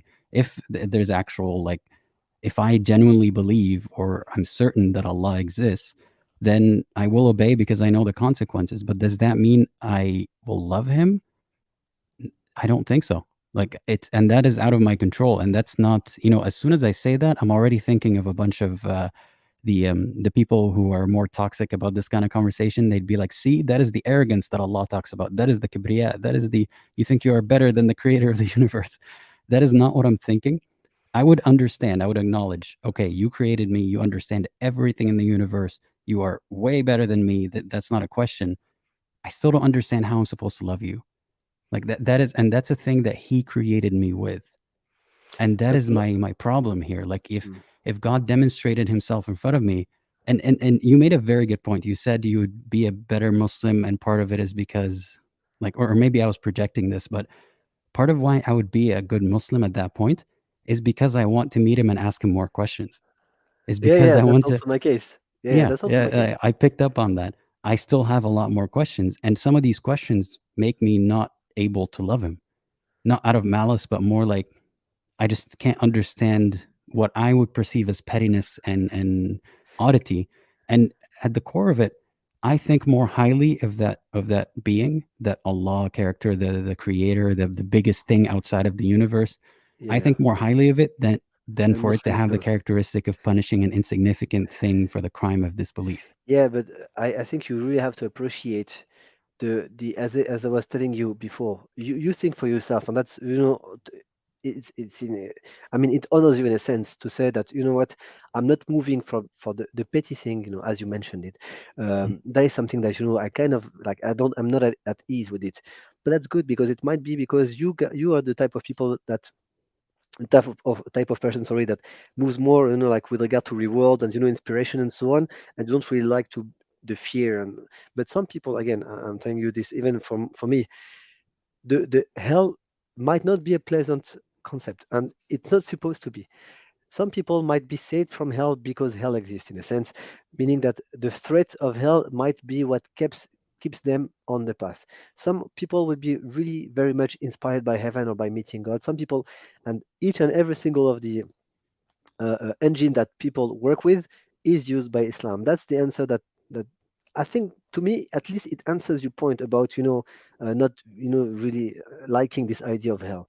It might not be the fear of hell might not be the main engine that you would go for. It has to go with, meeting Allah and asking your question. Or it has to be about the inner peace, or the fact that you're troubled inside, and, you I mean, trying to find truth. even with that, like, even if I'm not scared of hell, even if I know, okay, I know the rules, I know how to get to heaven, and I'm not going to be scared of hell. It's just the concept itself. I still don't understand why Allah would apply it at all. And that uncertainty would make me unable to love him. And the whole, like, it's just how my brain is wired. And unless he can give me an answer himself, or someone can explain it in a way that makes sense to me, it's just, even his mere existence, proof of his existence, doesn't resolve that issue. Does that make sense? Yeah, yeah, I understand your point. And to be I honest, had never I thought of that also before this thought, conversation. Like, I, I I, seriously, yeah. I already thought about that before, quite a long time ago, and I agree with you. I actually went through the same thought process. I mean, I asked myself the same questions. The truth is that my main question, the main answer that I gave, that I reached on this, is that in the end, the our intentions are known by God, better than we know our intentions ourselves, right? And if you were to see God in front of you, as I was saying, it's not the end of free will, but it would immediately collapse any type of, you know, uh, arrogance that you might have, or any type of, like, errands that, your brain might go to. Not saying that you have arrogance, but or Mhm. that you are arrogant. I don't think that's the case. And as you said, some toxic people might, project on you a lot of intentions and so on. And I think that's a mistake, because that's not even re- expected of us as Muslims to actually say, oh, this one is, like, a murtad or whatever, or this one is a this and that. That is not something that we're supposed to be doing to point fingers at people. That is a very dangerous thing to do, actually. Now, when it comes to your intentions and what drives you in the end, what is within your heart, well, God, if He exists, knows it better than you do. And in the end, what made sense for me is that God will judge you exactly on what you are, not what people think you are, not what you claim to be, not what you convince yourself to be or what I convince myself to be. He will judge us if He exists exactly on what we are, and that's enough for me. That should be enough for you too, actually. You know what's funny? Like, it's really funny because I have the same exact conclusion, and that was my last stepping stone out of Islam. Because I was thinking to myself, it's not about like, for God, if God's that big, if God's that perfect, if He knows every single thought in my head and He knows why I've arrived at my conclusions, He would not punish me for this. Like, He might punish me for my deficiency in, for example, doing something that would hurt someone else, even though I know it would hurt someone else. That's selfishness. I deserve punishment for that. But I feel like He wouldn't punish me for these honest, like, reasons to disbelieve, or more like lack of reason to believe, plus the suspicious things, all that. But exactly what you said makes But me feel like I have nothing to be worried about.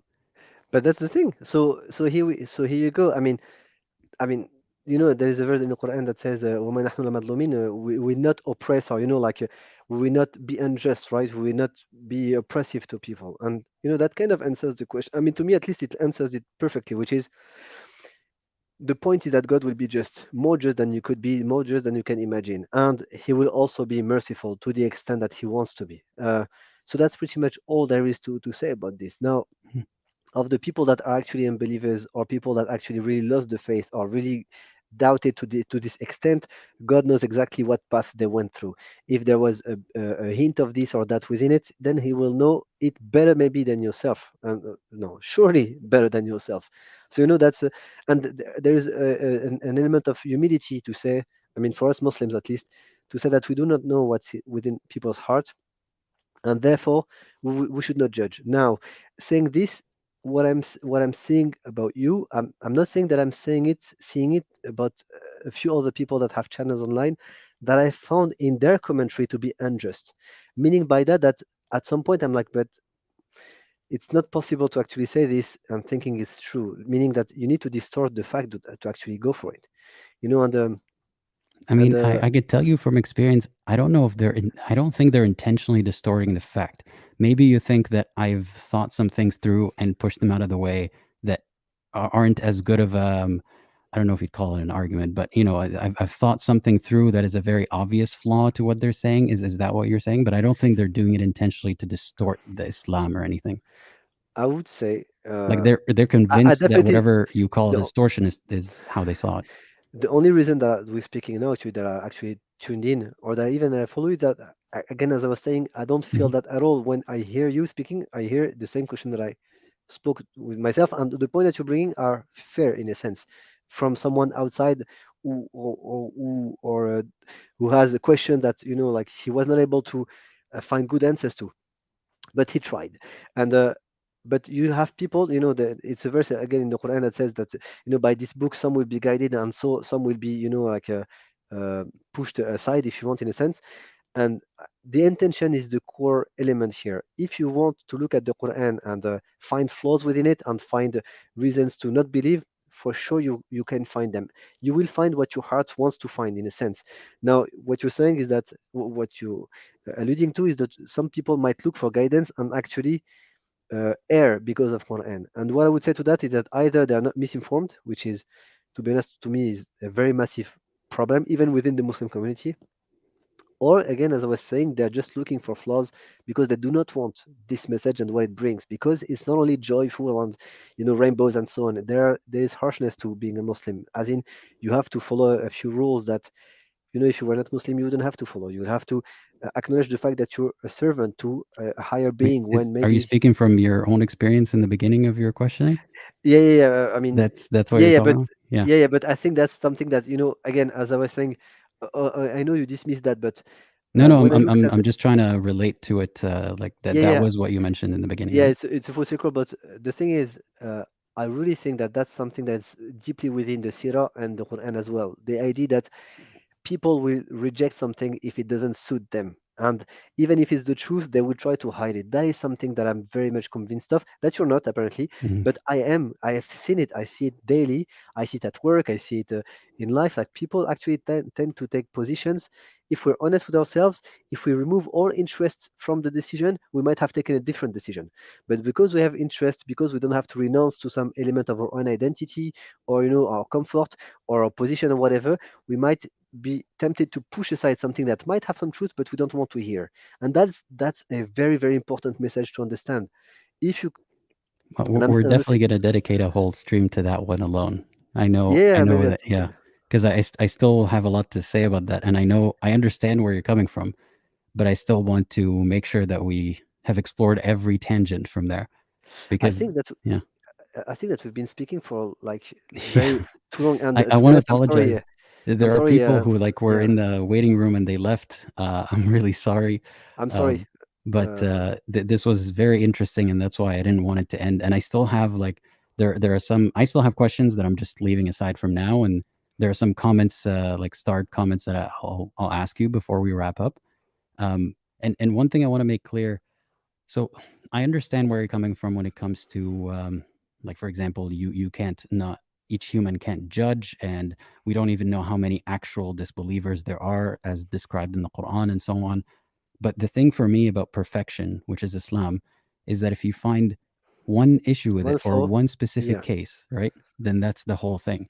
of So course. that's why I'm asking about specific cases, like say someone does follow all the morality of Islam except for this and so on, because I'm trying to isolate it to the core idea itself, right? Yeah, Um, yeah. so But that's that's a why very I sane. approach it that To way. me, to me, it's a very sane, rational endeavor. I think that's really the endeavor that we're supposed to take as Muslims, anyway.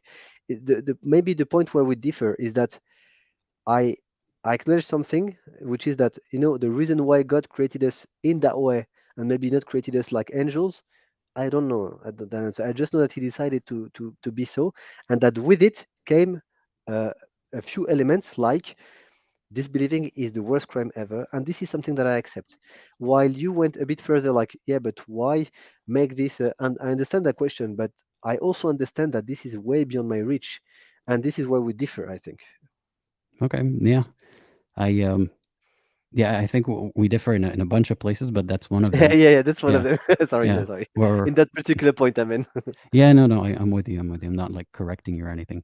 Um, and for me, I understand that there are things beyond my grasp, but sometimes the simplest answer makes dismissing those things or leaving them aside like it makes more sense, a lot more sense. So Yeah, but okay, yeah, leaving those things aside means that there's a prerequisite of believing in the rest, and that was what makes you leave those things aside. but I don't agree with, and I don't agree there. Yeah, I think that believing in Islam, I believe in Islam not for those things that I couldn't demonstrate, but for all the things that I could demonstrate. yeah, In and your we're gonna case, get to like the things that you can demonstrate. mm, We're gonna talk about those because I mean, in theory, once you've accepted those things and you have a strong enough faith and belief and reasoning and so on, then it could make sense that you would leave aside the rest. But as long as you still don't see that, then there's no reason to make that larger leap for the things that we don't know. absolutely, yeah, Yeah. that's exactly my point. My point is that I went through every single thing that could make sense to me, and there are very few things that I couldn't that are beyond. Like again, the reason for us for the creation to be made with for our creation to come with free will, and the fact that God chose not to actually like appear physically in front of each one of us when we were 10 years old to say, "Look, I'm real." These things, they are choices that God made that I'm not questioning, as in, but He should or He could have made it otherwise. Why didn't He? The same as Mhm. saying that I've got two hands and not four. Is not, that's how it is, and I am moving with this. Now, for all the other things that are within my grasp, then these are I've questioned a lot, and I'm more than happy to actually discuss. I mean, within my limited knowledge, right? Mhm. I'm not a scholar. Again, I'm And just neither like am I. Yeah. yeah, yeah, just like going Yeah. to work. Like playing with my You know what's children. the best thing about these conversations is that so when you have one of us being a scholar or a dawah person or whatever it may be or an expert, so-called expert, it's about like proving the other person wrong. It's about Mm. proving that you know more, and and the people in the audience usually can't follow along because they're just trusting that this person knows what they're talking about and this person, right, is citing the correct thing, and they're just watching a boxing game basically. And the thing about bringing it to the masses where people can use regular words, right, and talk about these concepts without having to fall back on a degree. So I like that a lot. Yeah, to be honest, that's my level, so I have to like it. But No. yeah, I agree with you that sometimes when the conversation gets too theological or like too complex, some people might be lost. Now, of course, it reduces the reach that I can explain things because my knowledge is so limited that But my point is that my knowledge was enough for me, and Mhm. some people might require less knowledge, and some people might require more knowledge. And the thing is, it's like being a doctor. Everyone would be able to heal himself, but not everyone. Sorry, everyone would like to be able to heal himself, but not everyone is ready to go through the 15 years of studies, right? So at my level, I knew that I couldn't go through like the degrees, and that's not the course, the journey that I went on, but I needed at least enough element to put myself at ease or to respond to the questions that I had. And as long as you are able to satisfy in a satisfying way respond to the questions you have, I think you're fine. Now of course the reach of what I say is limited, and to your audience I say, I'm not claiming to have all the answers, because I just have the answers that convince me. Basically, that's my point. Mhm. And I've gone through this in a very very rational way, not in a dogmatic way. Although I had to educate myself to do this, because it is very easy and comforting to stick to your dogma and just be like, oh, I've got the truth. But this is not what matters. What matters to me is definitely the truth with a big T, meaning that wherever it will lead me, I will go, and I will be at least trying to be as honest as I can, Mhm. basically. That's and again, as I was saying, the only reason why we speak is that to me, Aladdin, I feel something similar in the way you moved, although we get to different conclusions, Mhm. and that's why it's interesting. I've never interacted with any other, like a person before, because that's just not my game. Basically, it's not what I'm about. But conversations with people that have different perspectives uh, are always so interesting. They make you grow. Mhm. That's how I grew. Like, as I was saying, when I read the various philosophers that I read, none of them share my background, and it was so enlightening to actually see how they think. And a great thing was uh, um, um, they gave me points of convergence that I found fascinating, as to the nature of God, how we got there, the nature of morality. Oh, I wrote um, that down because I need to do a lot more studies, and then we're going to talk about that point of conversion at some point, because I yeah, am oh man, curious, like, there are so where many. you think they converged. There are too many. Honestly, Yeah. it's insane. I would say to me it's a point of wonder. I Yeah. wonder, like with their O, like I'm really impressed by so many things. And in the same way that some atheists are impressed with the technicalities of nature, as you look at I'm also impressed by it, of course, but I'm more impressed by it because I see meaning in it. But you can also just be impressed by the technicality of it, like the complexity of the cell and so on. This is enough to be amazed, or looking at the sky. We can be you can be impressed by things that bring you back to your nature, like the beauty of the sky, going outside and looking at a tree. This is something that can inspire you. And for me, another thing that really inspired me was seeing the convergence of all these humans beings that come from different background than mine, and yet their quest put them on the same journey as mine. And I find that really deep, Poetic. really beautiful. Yeah, poetic. Yeah, Yeah. that's it. Yeah. Yeah. Well, I wanted to say something. First of all, I want to commend you for sitting through my blasphemy in my videos. So I don't know if you noticed, but like when I'm talking to you or anyone else, I'm not trying to piss you off. Like I'm not trying to say Muhammad did this and that. But in my videos, I'm still not trying to piss people off. But I will make jokes that I think are, fit the narrative or whatever it may be. And I know you probably don't like them or you're not supposed to like them as a Muslim. But I commend you for actually like putting that aside and having the conversation with me. So thank you for doing that. On this, if you allow me to interject something, Mhm. yes, of course, there are some jokes that you make here and there that I do find, in a sense, distasteful. But to me, it's also because you don't have the same vision as I have. If you saw the scene the same way I would, you wouldn't do them, and they're kind of coherent with what you do. But in that sense, I would say that, and that's really that's kind of sad to me. The fact is that your behavior is more Islamic-like, if you allow me that word, meaning that you're more aligned with the values that we're supposed to have as Muslim, being tolerant, being calm, not wanting to harm people, not coming from a place of arrogance, coming from a place of actually being benevolent, like being wanting to be good and so on. This is things that we have to emulate us as Muslims, and a lot of us we don't. That is the truth. A lot of people, and even worse in the comments, like that is the one place you should never go, is that people are really rude. So I do post, I've posted a few times but I often don't come back to read because I find the answers to be sometimes very angry. And even the chats here, which I want to address afterwards, like some of the people in the chat are still not understanding the point of the chat here, like our conversation. They're just trying to. They're still angry for some reason. But I want to tell you something though. If you allow me to respond to this, I think that people, I mean, I can understand that to some people, I maybe I sound like a degenerate monkey. I don't know. To some people, what I say makes sense to me, and I think that I've thought this through, and the minds that I've followed to get to this point are the biggest mind you could think of. Again, like if you read Pascal, if you read Descartes, if you read Spinoza, if you read any of these people, you will get to a sense of what morality is, of what God is, that is much deeper than you think. And these people, you don't realize, or even Pascal, if you say this one was a very convinced Christian, and I'm pretty sure that if you're an atheist, if you read his writings, you would think that this guy is stupid as hell, but that guy is smarter than you might think. Or even if you take Newton, or these people, I mean, do not make the mistake of thinking that believing is being stupid. Do not make the mistake of thinking that acknowledging that you have limits and that's beyond what's beyond your limits, you just accept as is also a mark of stupidity, of dogmatism. You can find dogmatism in atheism and in believers. You can find intelligence in atheism and believers. I would say that you have to kind of look to yourself, and I think that's what I do, and it seems like that's what you do too. You just try to be a better person as a whole, like sorry if I make some point that might seem silly to you. I'm happy to like address them further if you want, but just like be more humble, I guess. And that's also what I say to myself. I'm not preaching here. That's also something that I have to work on myself. Well, I want to say something though. I got to push back on one thing.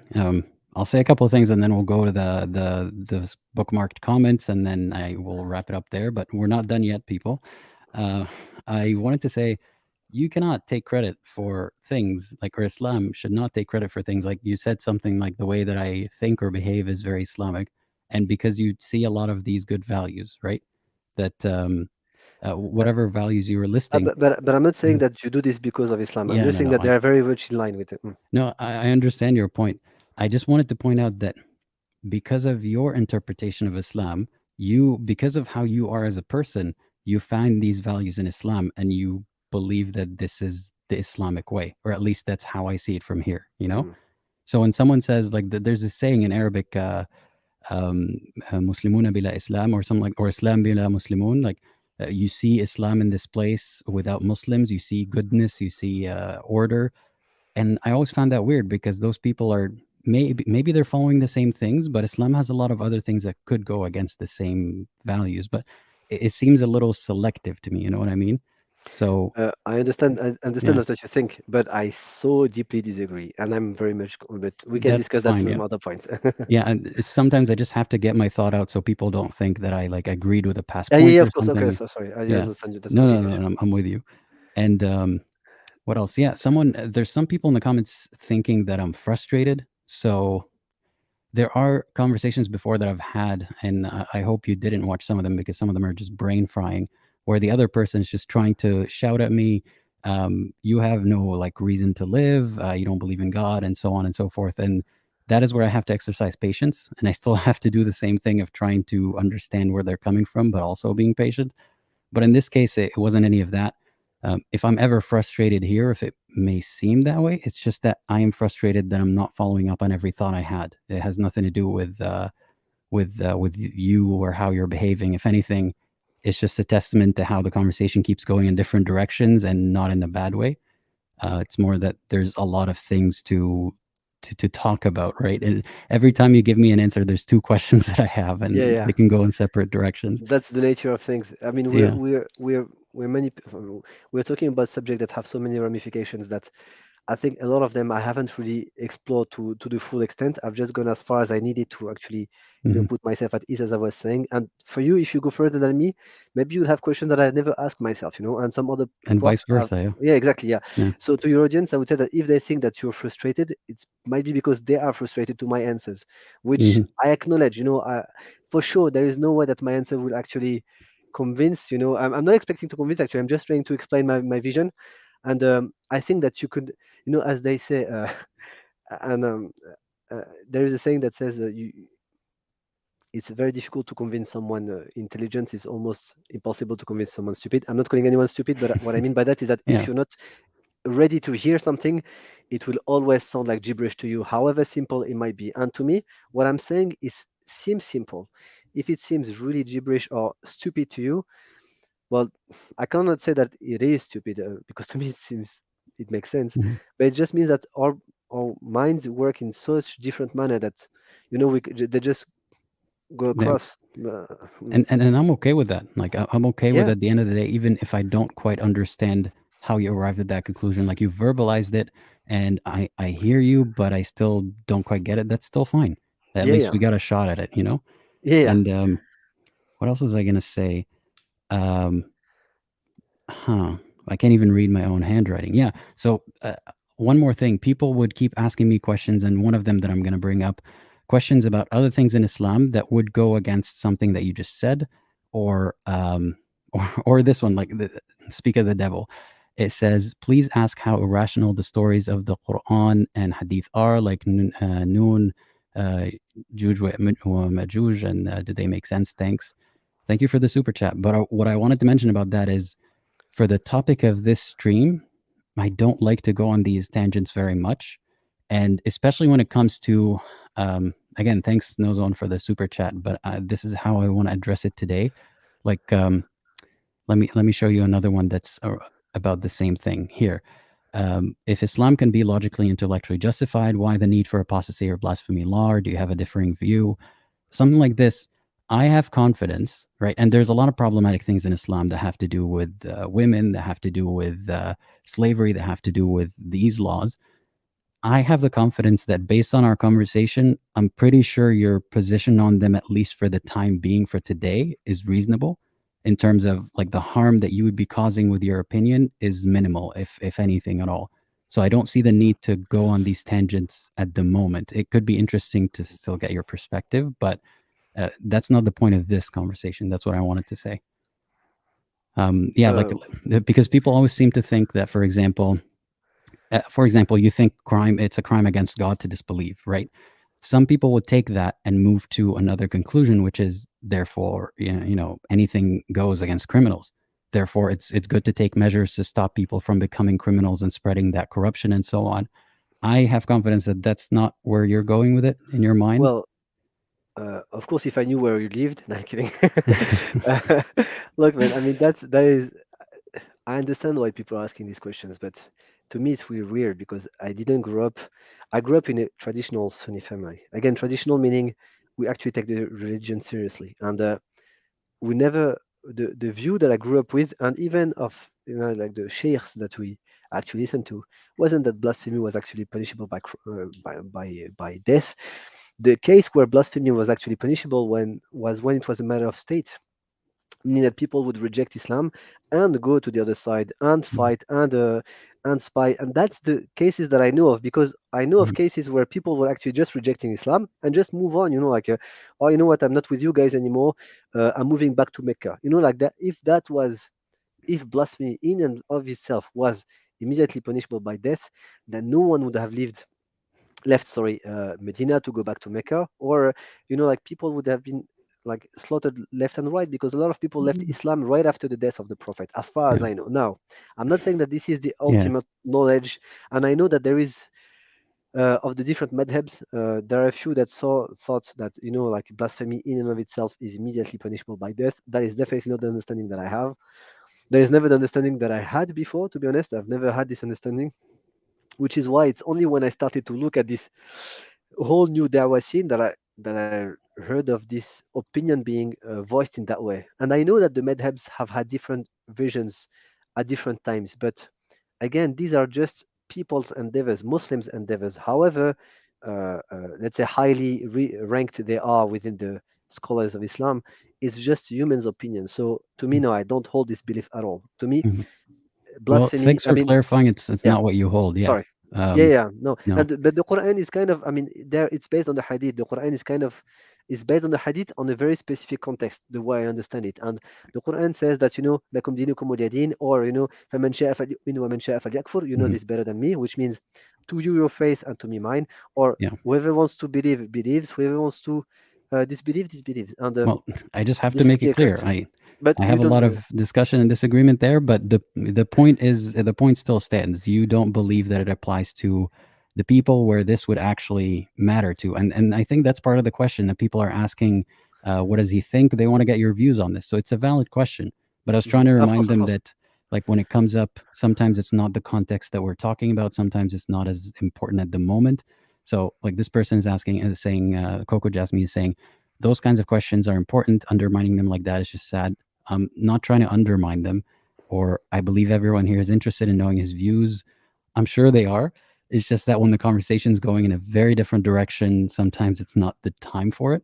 And sometimes the intention is kind of a trap. It's more like, okay, so how come this and how come that? And even though I disagree with your assessment of, for example, apostasy laws and so on, I'm glad you have the conclusion you have. And it's not worth right now exploring at this moment. That's what I'm saying. But yeah, so thank you for giving that answer as well. No problem. I'm going to go through a few of the comments that I had pinned about, about this chat, and then we're going to wrap it up. Let's see. So Zargos was saying in the beginning, I think the default logic should be how, not why. Now it's a little hard to remember which part of the conversation it was, but Yeah. I don't know if I agree with that. It could be both. Like, I don't know if that's really a definitive. Yeah, the answer different questions. So the how Yeah, and the why. The default logic should be how. No, I don't agree with that. That is yeah. very far from the question. I mean, It's the if I opposite. might just say one, I would say that, I mean, that's my view. But Mm, I'd say that what separates us from, I cannot prove this, right? What separates us to me from the rest of, creatures on Earth is that we ask why. The why is really the question that has kind of leveled us above all the other animals on Earth. Like the why, the reason we looked at the stars, the reason we try to understand, like to manipulate our environment. All of this was in the quest for understanding, right? So the why is much more important than the how, which I think is more technical based level, and not everyone will get to the how kind of technicalities, but the why is at the reach of everyone. Everyone can have this question. The how is sometimes too difficult. Yeah, it really depends on the context, but I think Yeah, at the core of it, it's why is bigger than how. Like when I was younger, at least I remember, yeah, that's what kids ask, why. yeah, They yeah. don't Why? ask Not how. how does the Yeah, sky rain. It's more like why does the sky rain. yeah. Yeah, because It's the not. how is sometimes just technicalities. Yeah. The how it could be done this way or that way. The main reason, and that's Mm, also, I mean, Zagros, that's also the question that you ask people around you, like, why did you do this, or how? Why did you do this? You never ask like how. Like, that's not the point. That's he made it with the right hand or left hand. Doesn't matter. He did this. Why? The mhm, intention, basically. yeah. This one's in French, and I believe it means, do you think that being a Muslim allows you to solve your Franco-Moroccan identity crisis? Do you have a Franco-Moroccan identity crisis? Hey, Is that you backhanded? made it very clear. No, I don't think that it's backhanded. Okay. But I think that that's a genuine question from Erdogan, and actually translated well. I don't know. Yeah, do Mhm. you think that being a Muslim allows you to solve the Franco-Moroccan identity crisis? No, because I don't have any. Mm. I'm getting close to 40. So if I still had that type of crisis, that would be very bad for me, I think. A But little late for that. yeah, a little late, yeah. But when I Yeah. was 15, 12, 10, and I had this household that was more Moroccan inspired and my overall surroundings that were French, I did have to ask myself, like, what am I? But very soon I understand that this doesn't matter. I'm a human being before anything else, same as you guys. and whether my roots are French or Moroccan don't matter. I mean, I take the best of both, and I take even the best of any other culture or any other thing that I come across. So I don't have that type of crisis. But I do think that people that stay stuck at this level will be struggling more than I am, because this is not a level that will help you grow. If you have a problem because you don't know if you're French or Moroccan, then maybe you're not asking yourself the right questions. At the roots, you're just a human being, and don't bother with this. I mean, I didn't bother myself with this, to be honest. Okay. Veiled Rose is saying, if you have two people in front of you, one person is Muslim, prays, fasts, and beats his wife. The second is ex-Muslim, finds cure to cancer, saves lives. Which one is good by Quran? I think that was at the time we were talking about morality and so on. Can you give a brief answer to that? I know there's never a brief answer to that, but you know. Look, I mean, which one is good? By Quran, like you mean in the eyes of I God? think they mean by Islam's standards of morality. Both of them have good and bad things in them. Again, I mean, trying to essentialize people that way, that's not gonna do anyone good. Meaning that if I mean, we have the example of Muslims that they believe in God, but they are horrible people beside that, and God will take this into account. So God will not say, "Oh, these people are good," and that's it. That is not what Islam tells us God will do. God says that He will judge us, and if we oppress people, we will be judged for the oppression we make. But here's the thing, though, like one of those two people will even get a shot at being judged. The other one, well, like they will be judged, but the ultimate like takedown is that they don't believe in God or they're not obeying God. So that just, deletes everything else, right? But if you're saying that the ex-Muslim is actually what I called a What you kuffar, call meaning a someone kafir, that, yeah. yeah, exactly. If that exactly what I mean, then Let's the presume one that, yeah. yeah, okay. So if that one finds cure to cancer and saves life, yeah, he commits nevertheless the worst offense of them all. So that would make him a bad person, definitely. Is he all bad? Then God knows. Mhm. As for the other one, but again, I mean, to veil the rose, I say no one is perfectly good and no one is perfectly bad. What is expected from us as Muslims is only to try to be better every day. And to be honest, that's pretty much what is expected from each and every one of us in our different walks of life. So I would say that none of them are good, or both of them are hopefully trying to be better, and who knows how God would judge them. But yeah, the offense of not believing in God is definitely the worst that can be made. So All right. Well, I got to say, if it wasn't you, if it was someone else, people have to worry about that kind of conclusion because what's the next point from that? Because people are flawed, as Muslims always say. There's no one perfect except for Allah. So it's a very easy launching point to bad conclusions and bad like follow-up thoughts. If yeah, if the concept is that a disbeliever is an arrogant, and some people make that determination that I know this person is a disbeliever, then it makes it very legal and very okay to think a lot of things that may not necessarily be halal or haram in Islam. They could be a gray area, and people take the liberty to do that. And yeah, that's why a but lot of people oppose the whole moral argument of God being the disobeying God being the worst sin. yeah, and I understand that logic, but that's not the one that I've that I've come to Mm, basically. But yeah. I've thought about this path as well, but I just found them not satisfying for different reasons that we can talk at some other points. But mine really made sense to me, and that's why I'm still, even though maybe didn't make sense to everyone, but I think that I managed to articulate it in a way that goes from A to Z at least, even if the path is not the one that everyone would have gone through. Yeah, I'm as much as I disagree with you, I am glad you gave an answer. And then, yeah, just a couple of stickers. Thank you to PE Bear and Aladdin. And I did that to myself apparently. And Nazone75. Thank you for very much, guys, for the support. And a couple more questions. Um, why not extend this logic to Muslims? Many Muslims don't want to deny the invalidity of Islam because of the consequences of leaving, or the power it gives them over others like men or women. So that's when you were talking about people believing what they believe because it benefits them. So could that logic be applied the other way around? There are a lot of Muslims So who don't want to leave Islam because it benefits them and because they don't want to have to face the consequences or face the scary reality of it. well, but if the point is that the reasons why they believe kind of belongs to each and every single one of them. Meaning that if you obey and you believe and you obey to God, whether it's out of fear or out of hope, or out of again pure like feeling like happy, or like at peace.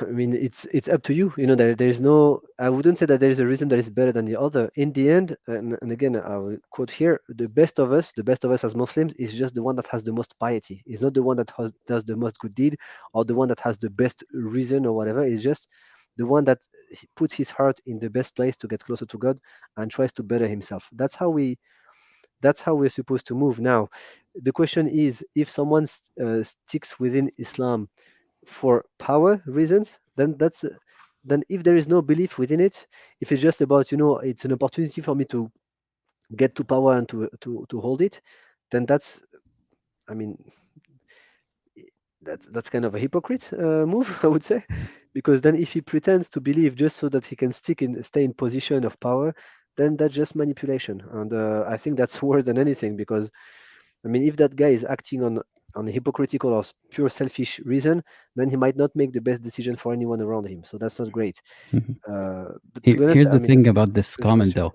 If I were talking to someone, which is most Muslims, would claim that someone who says they don't believe in Islam, they either like haven't come across the right explanation and so on and so forth, or they know the truth and they're denying it, right? You say that faction is like we can never know how many Yeah, people, but a yeah, lot of people would make that assertion, like yes, that is how you are, for example.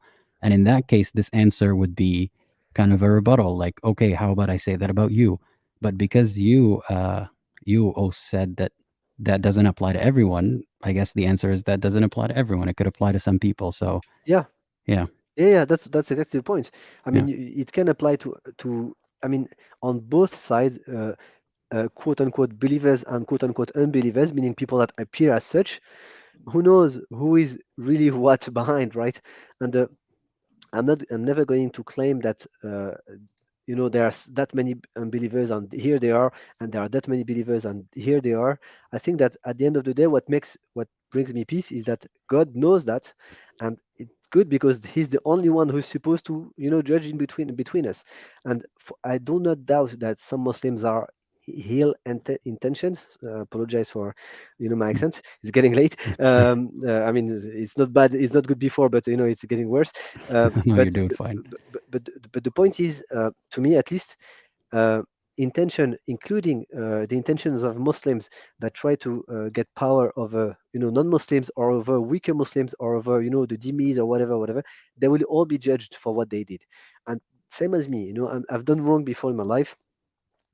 Of course, I've repented, which is the only thing that I could do after the fact.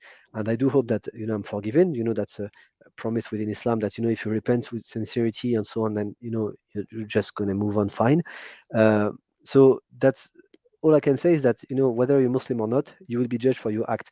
And I think that there is a verse as well that says that God does not forget or lose any of the good deeds of anyone. Anyone meaning Muslim or not. Um, and it's the same for the bad deeds, right? So, I mean, in the end, justice will come. And again, remember that what Islam claims, at least that's internally very consistent, is that no one on Judgment Day will actually complain about injustice. That's Mhm. the one thing that, kind of, I mean, to me, it solves a lot of the questions that people might sometimes ask themselves. And I want to clarify something. Someone saying the question hasn't been addressed. It's not about people using Islam for personal gains. It's more about the cognitive bias. And Oh, okay. I think Sorry, I this didn't understand that. we'll be talking about this The topic again. cognitive bias. Okay. We're gonna get into this again because I have thoughts about like I understand why it makes sense to you, the idea that not all disbelievers are disbelievers the way that we understand and so on. I would say it's very irresponsible and unlikely that God would just make it that vague. Like you are more specific than Allah in that description, and I would expect better from Allah. But that's a whole other discussion that I don't want to get us into right now. But I just wanted to make it clear, like I'm not done with that discussion, and we're gonna get to it at some point. If you allow me, just I would say that nonetheless I do disagree with what you said, because to me the word kafara, kuffar, bears a lot of meaning. Actually, it bears all the meaning that I gave, which is just people that intentionally Well, covet then it. that would mean that like the messenger or the book or the way that God phrased it isn't good enough because most Muslims still don't understand that definition. That's the imperfection here that I would hold against Allah. But that's like saying that if but that okay, I understood your point. But that's Yeah, putting perfection in a different way. To me, Islam is perfect in the sense that it's as perfect as it can be, based on how God created us, how God wanted to but create I us. can make some improvements to the Quran that would make it even clearer. Like without even getting into tafsir and whatnot, I would just add one word or two words in a specific point, and I'm like, now everyone understands without a shadow of a doubt what Allah meant. And that I find is an imperfection. But I I know you're understand. gonna have something like you're Yeah. gonna have some thoughts about that. So yeah, we'll get to that another time.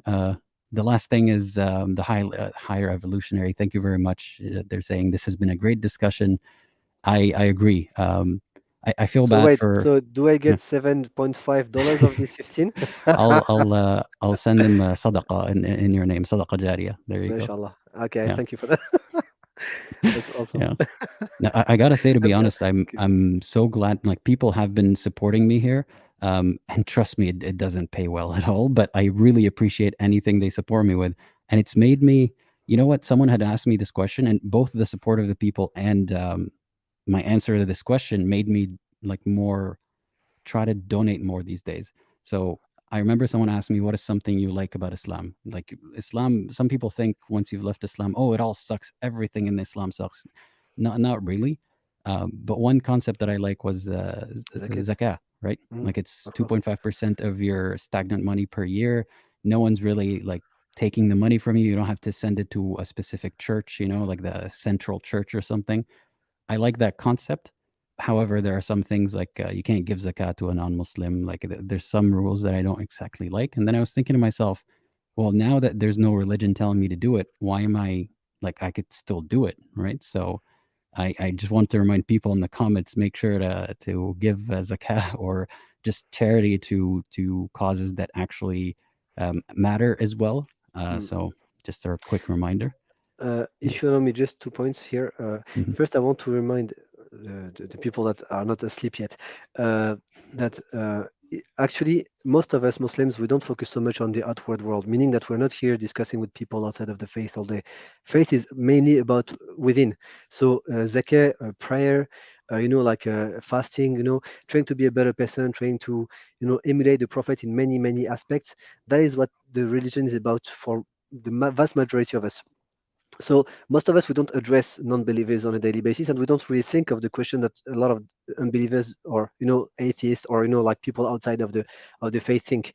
That's the first point. The second point is that just to respond to you, maybe zakat cannot be given to people outside of the faith. To be honest, I didn't know that. I never looked into this.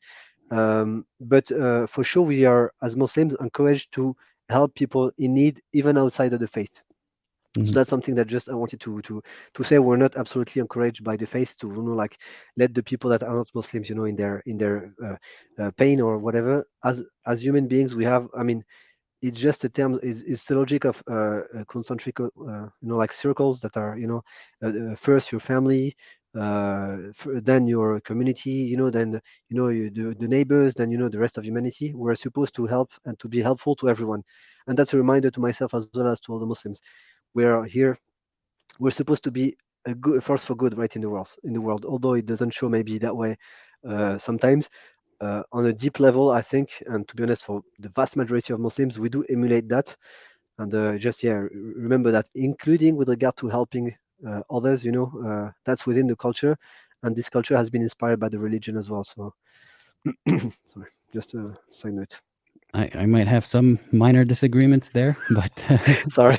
no need to apologize. But sometimes I nod along sometimes because it's more like I hear you, and part of what you're saying I agree with it, so on.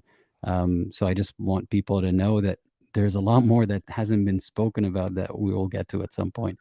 Inshallah. Um, yeah, God, inshallah. If you don't God, say God inshallah, it willing, might not happen. God willing to me. Yeah, everyone's saying it's been a great conversation. Thank you for making that happen, and thank you, Pleasure. non crazy cat lady. Um, it's it's very difficult to like. I've been trying to find guests, and I do have these these streams, and I want to have more of them, but it's not easy to find the right kind of conversation, and especially that people tend to get very emotional in these conversations, and then it turns to prove me wrong, prove you wrong. So I wouldn't have been able to have this conversation without you being here. So thank you for being here. It was a pleasure. Yeah. It was a pleasure. Thank you for staying up late for this, and everyone else Yeah. who tuned in. Yeah. Yeah. And sorry for everyone else that was supposed to join in that I kind of monopolized the channel. Yeah. Yeah. You French, you colonists, you're Yeah, always out exactly. there. Yeah. We just come here, we we drop the flag, and that's it. That's ours Yeah. now. So actually, I'll have to claim your channel now. For But yeah, no, Islam or for France? to be both. Let's make it both so that we can scare a bit of the candidates we Yeah. have here, because it's not going very well for us over here. Yeah. But yeah, no, it Yeah. was a pleasure, of course, to speak with you. And again, I mean, the kind of in the same spirit that I've seen in the previous video. So yeah, that's good. I mean, I can only hope that you keep on moving forward, and hopefully, and to be very clear, as a Muslim, I do believe that is the truth, and of course, I would want all people to join Islam, and to realize that it is. Um, but God has different plans for everyone, and all I can do is try to show that that's how I understand Islam. I think that I've read enough to I just talk out of my like just invent things. Everything that I've said is things that I either have come across through reading philosophers or through reading actual Islamic sources, primary sources. So um, I can assure you that what I said is very much not only something that I made up, but really a very, very important position within Islam. So yeah, hopefully it gives a different perspective, and of course, happy to have another follow-up conversation at some point. Yeah. I believe you. I believe that everything you've mentioned, you have found basis for in Islam. And I believe that you hold it with the best of intentions. And as always, there's always going to be a tiny bit of disagreement, which is or Which is part of clarification. it. Yeah, Yeah, of course. that there's always like other conclusions to make using the same source material, but I don't have to like hold that against you. All I can say is that you have arrived to these conclusions using this source material honestly. So, That's that's it. all we can say about that. Yeah. Yeah, exactly. Yeah. All right. Well, thank you very much again for Pleasure. joining. Yeah, And pleasure, I'll talk to you another time. Yeah, with pleasure, my friend. Take care of Yeah. yourself. Take care. Bye-bye. Bye-bye. So yeah, again, thank you everyone for this stream. It was very good. The comments were a little bit mixed, but most of them were very good comments. I appreciate you joining. And again, please give the stream a like. I don't like begging for this stuff, but it does help with the algorithm and it helps people see this kind of video. So if you want to see more like this, then subscribe to the channel and turn on notifications and so on, so you don't miss any one of these. And I'll try to do them more like regularly. And yeah, thank you everyone for your support and your time. And I'll talk to you later. As always, think critically and think for yourself.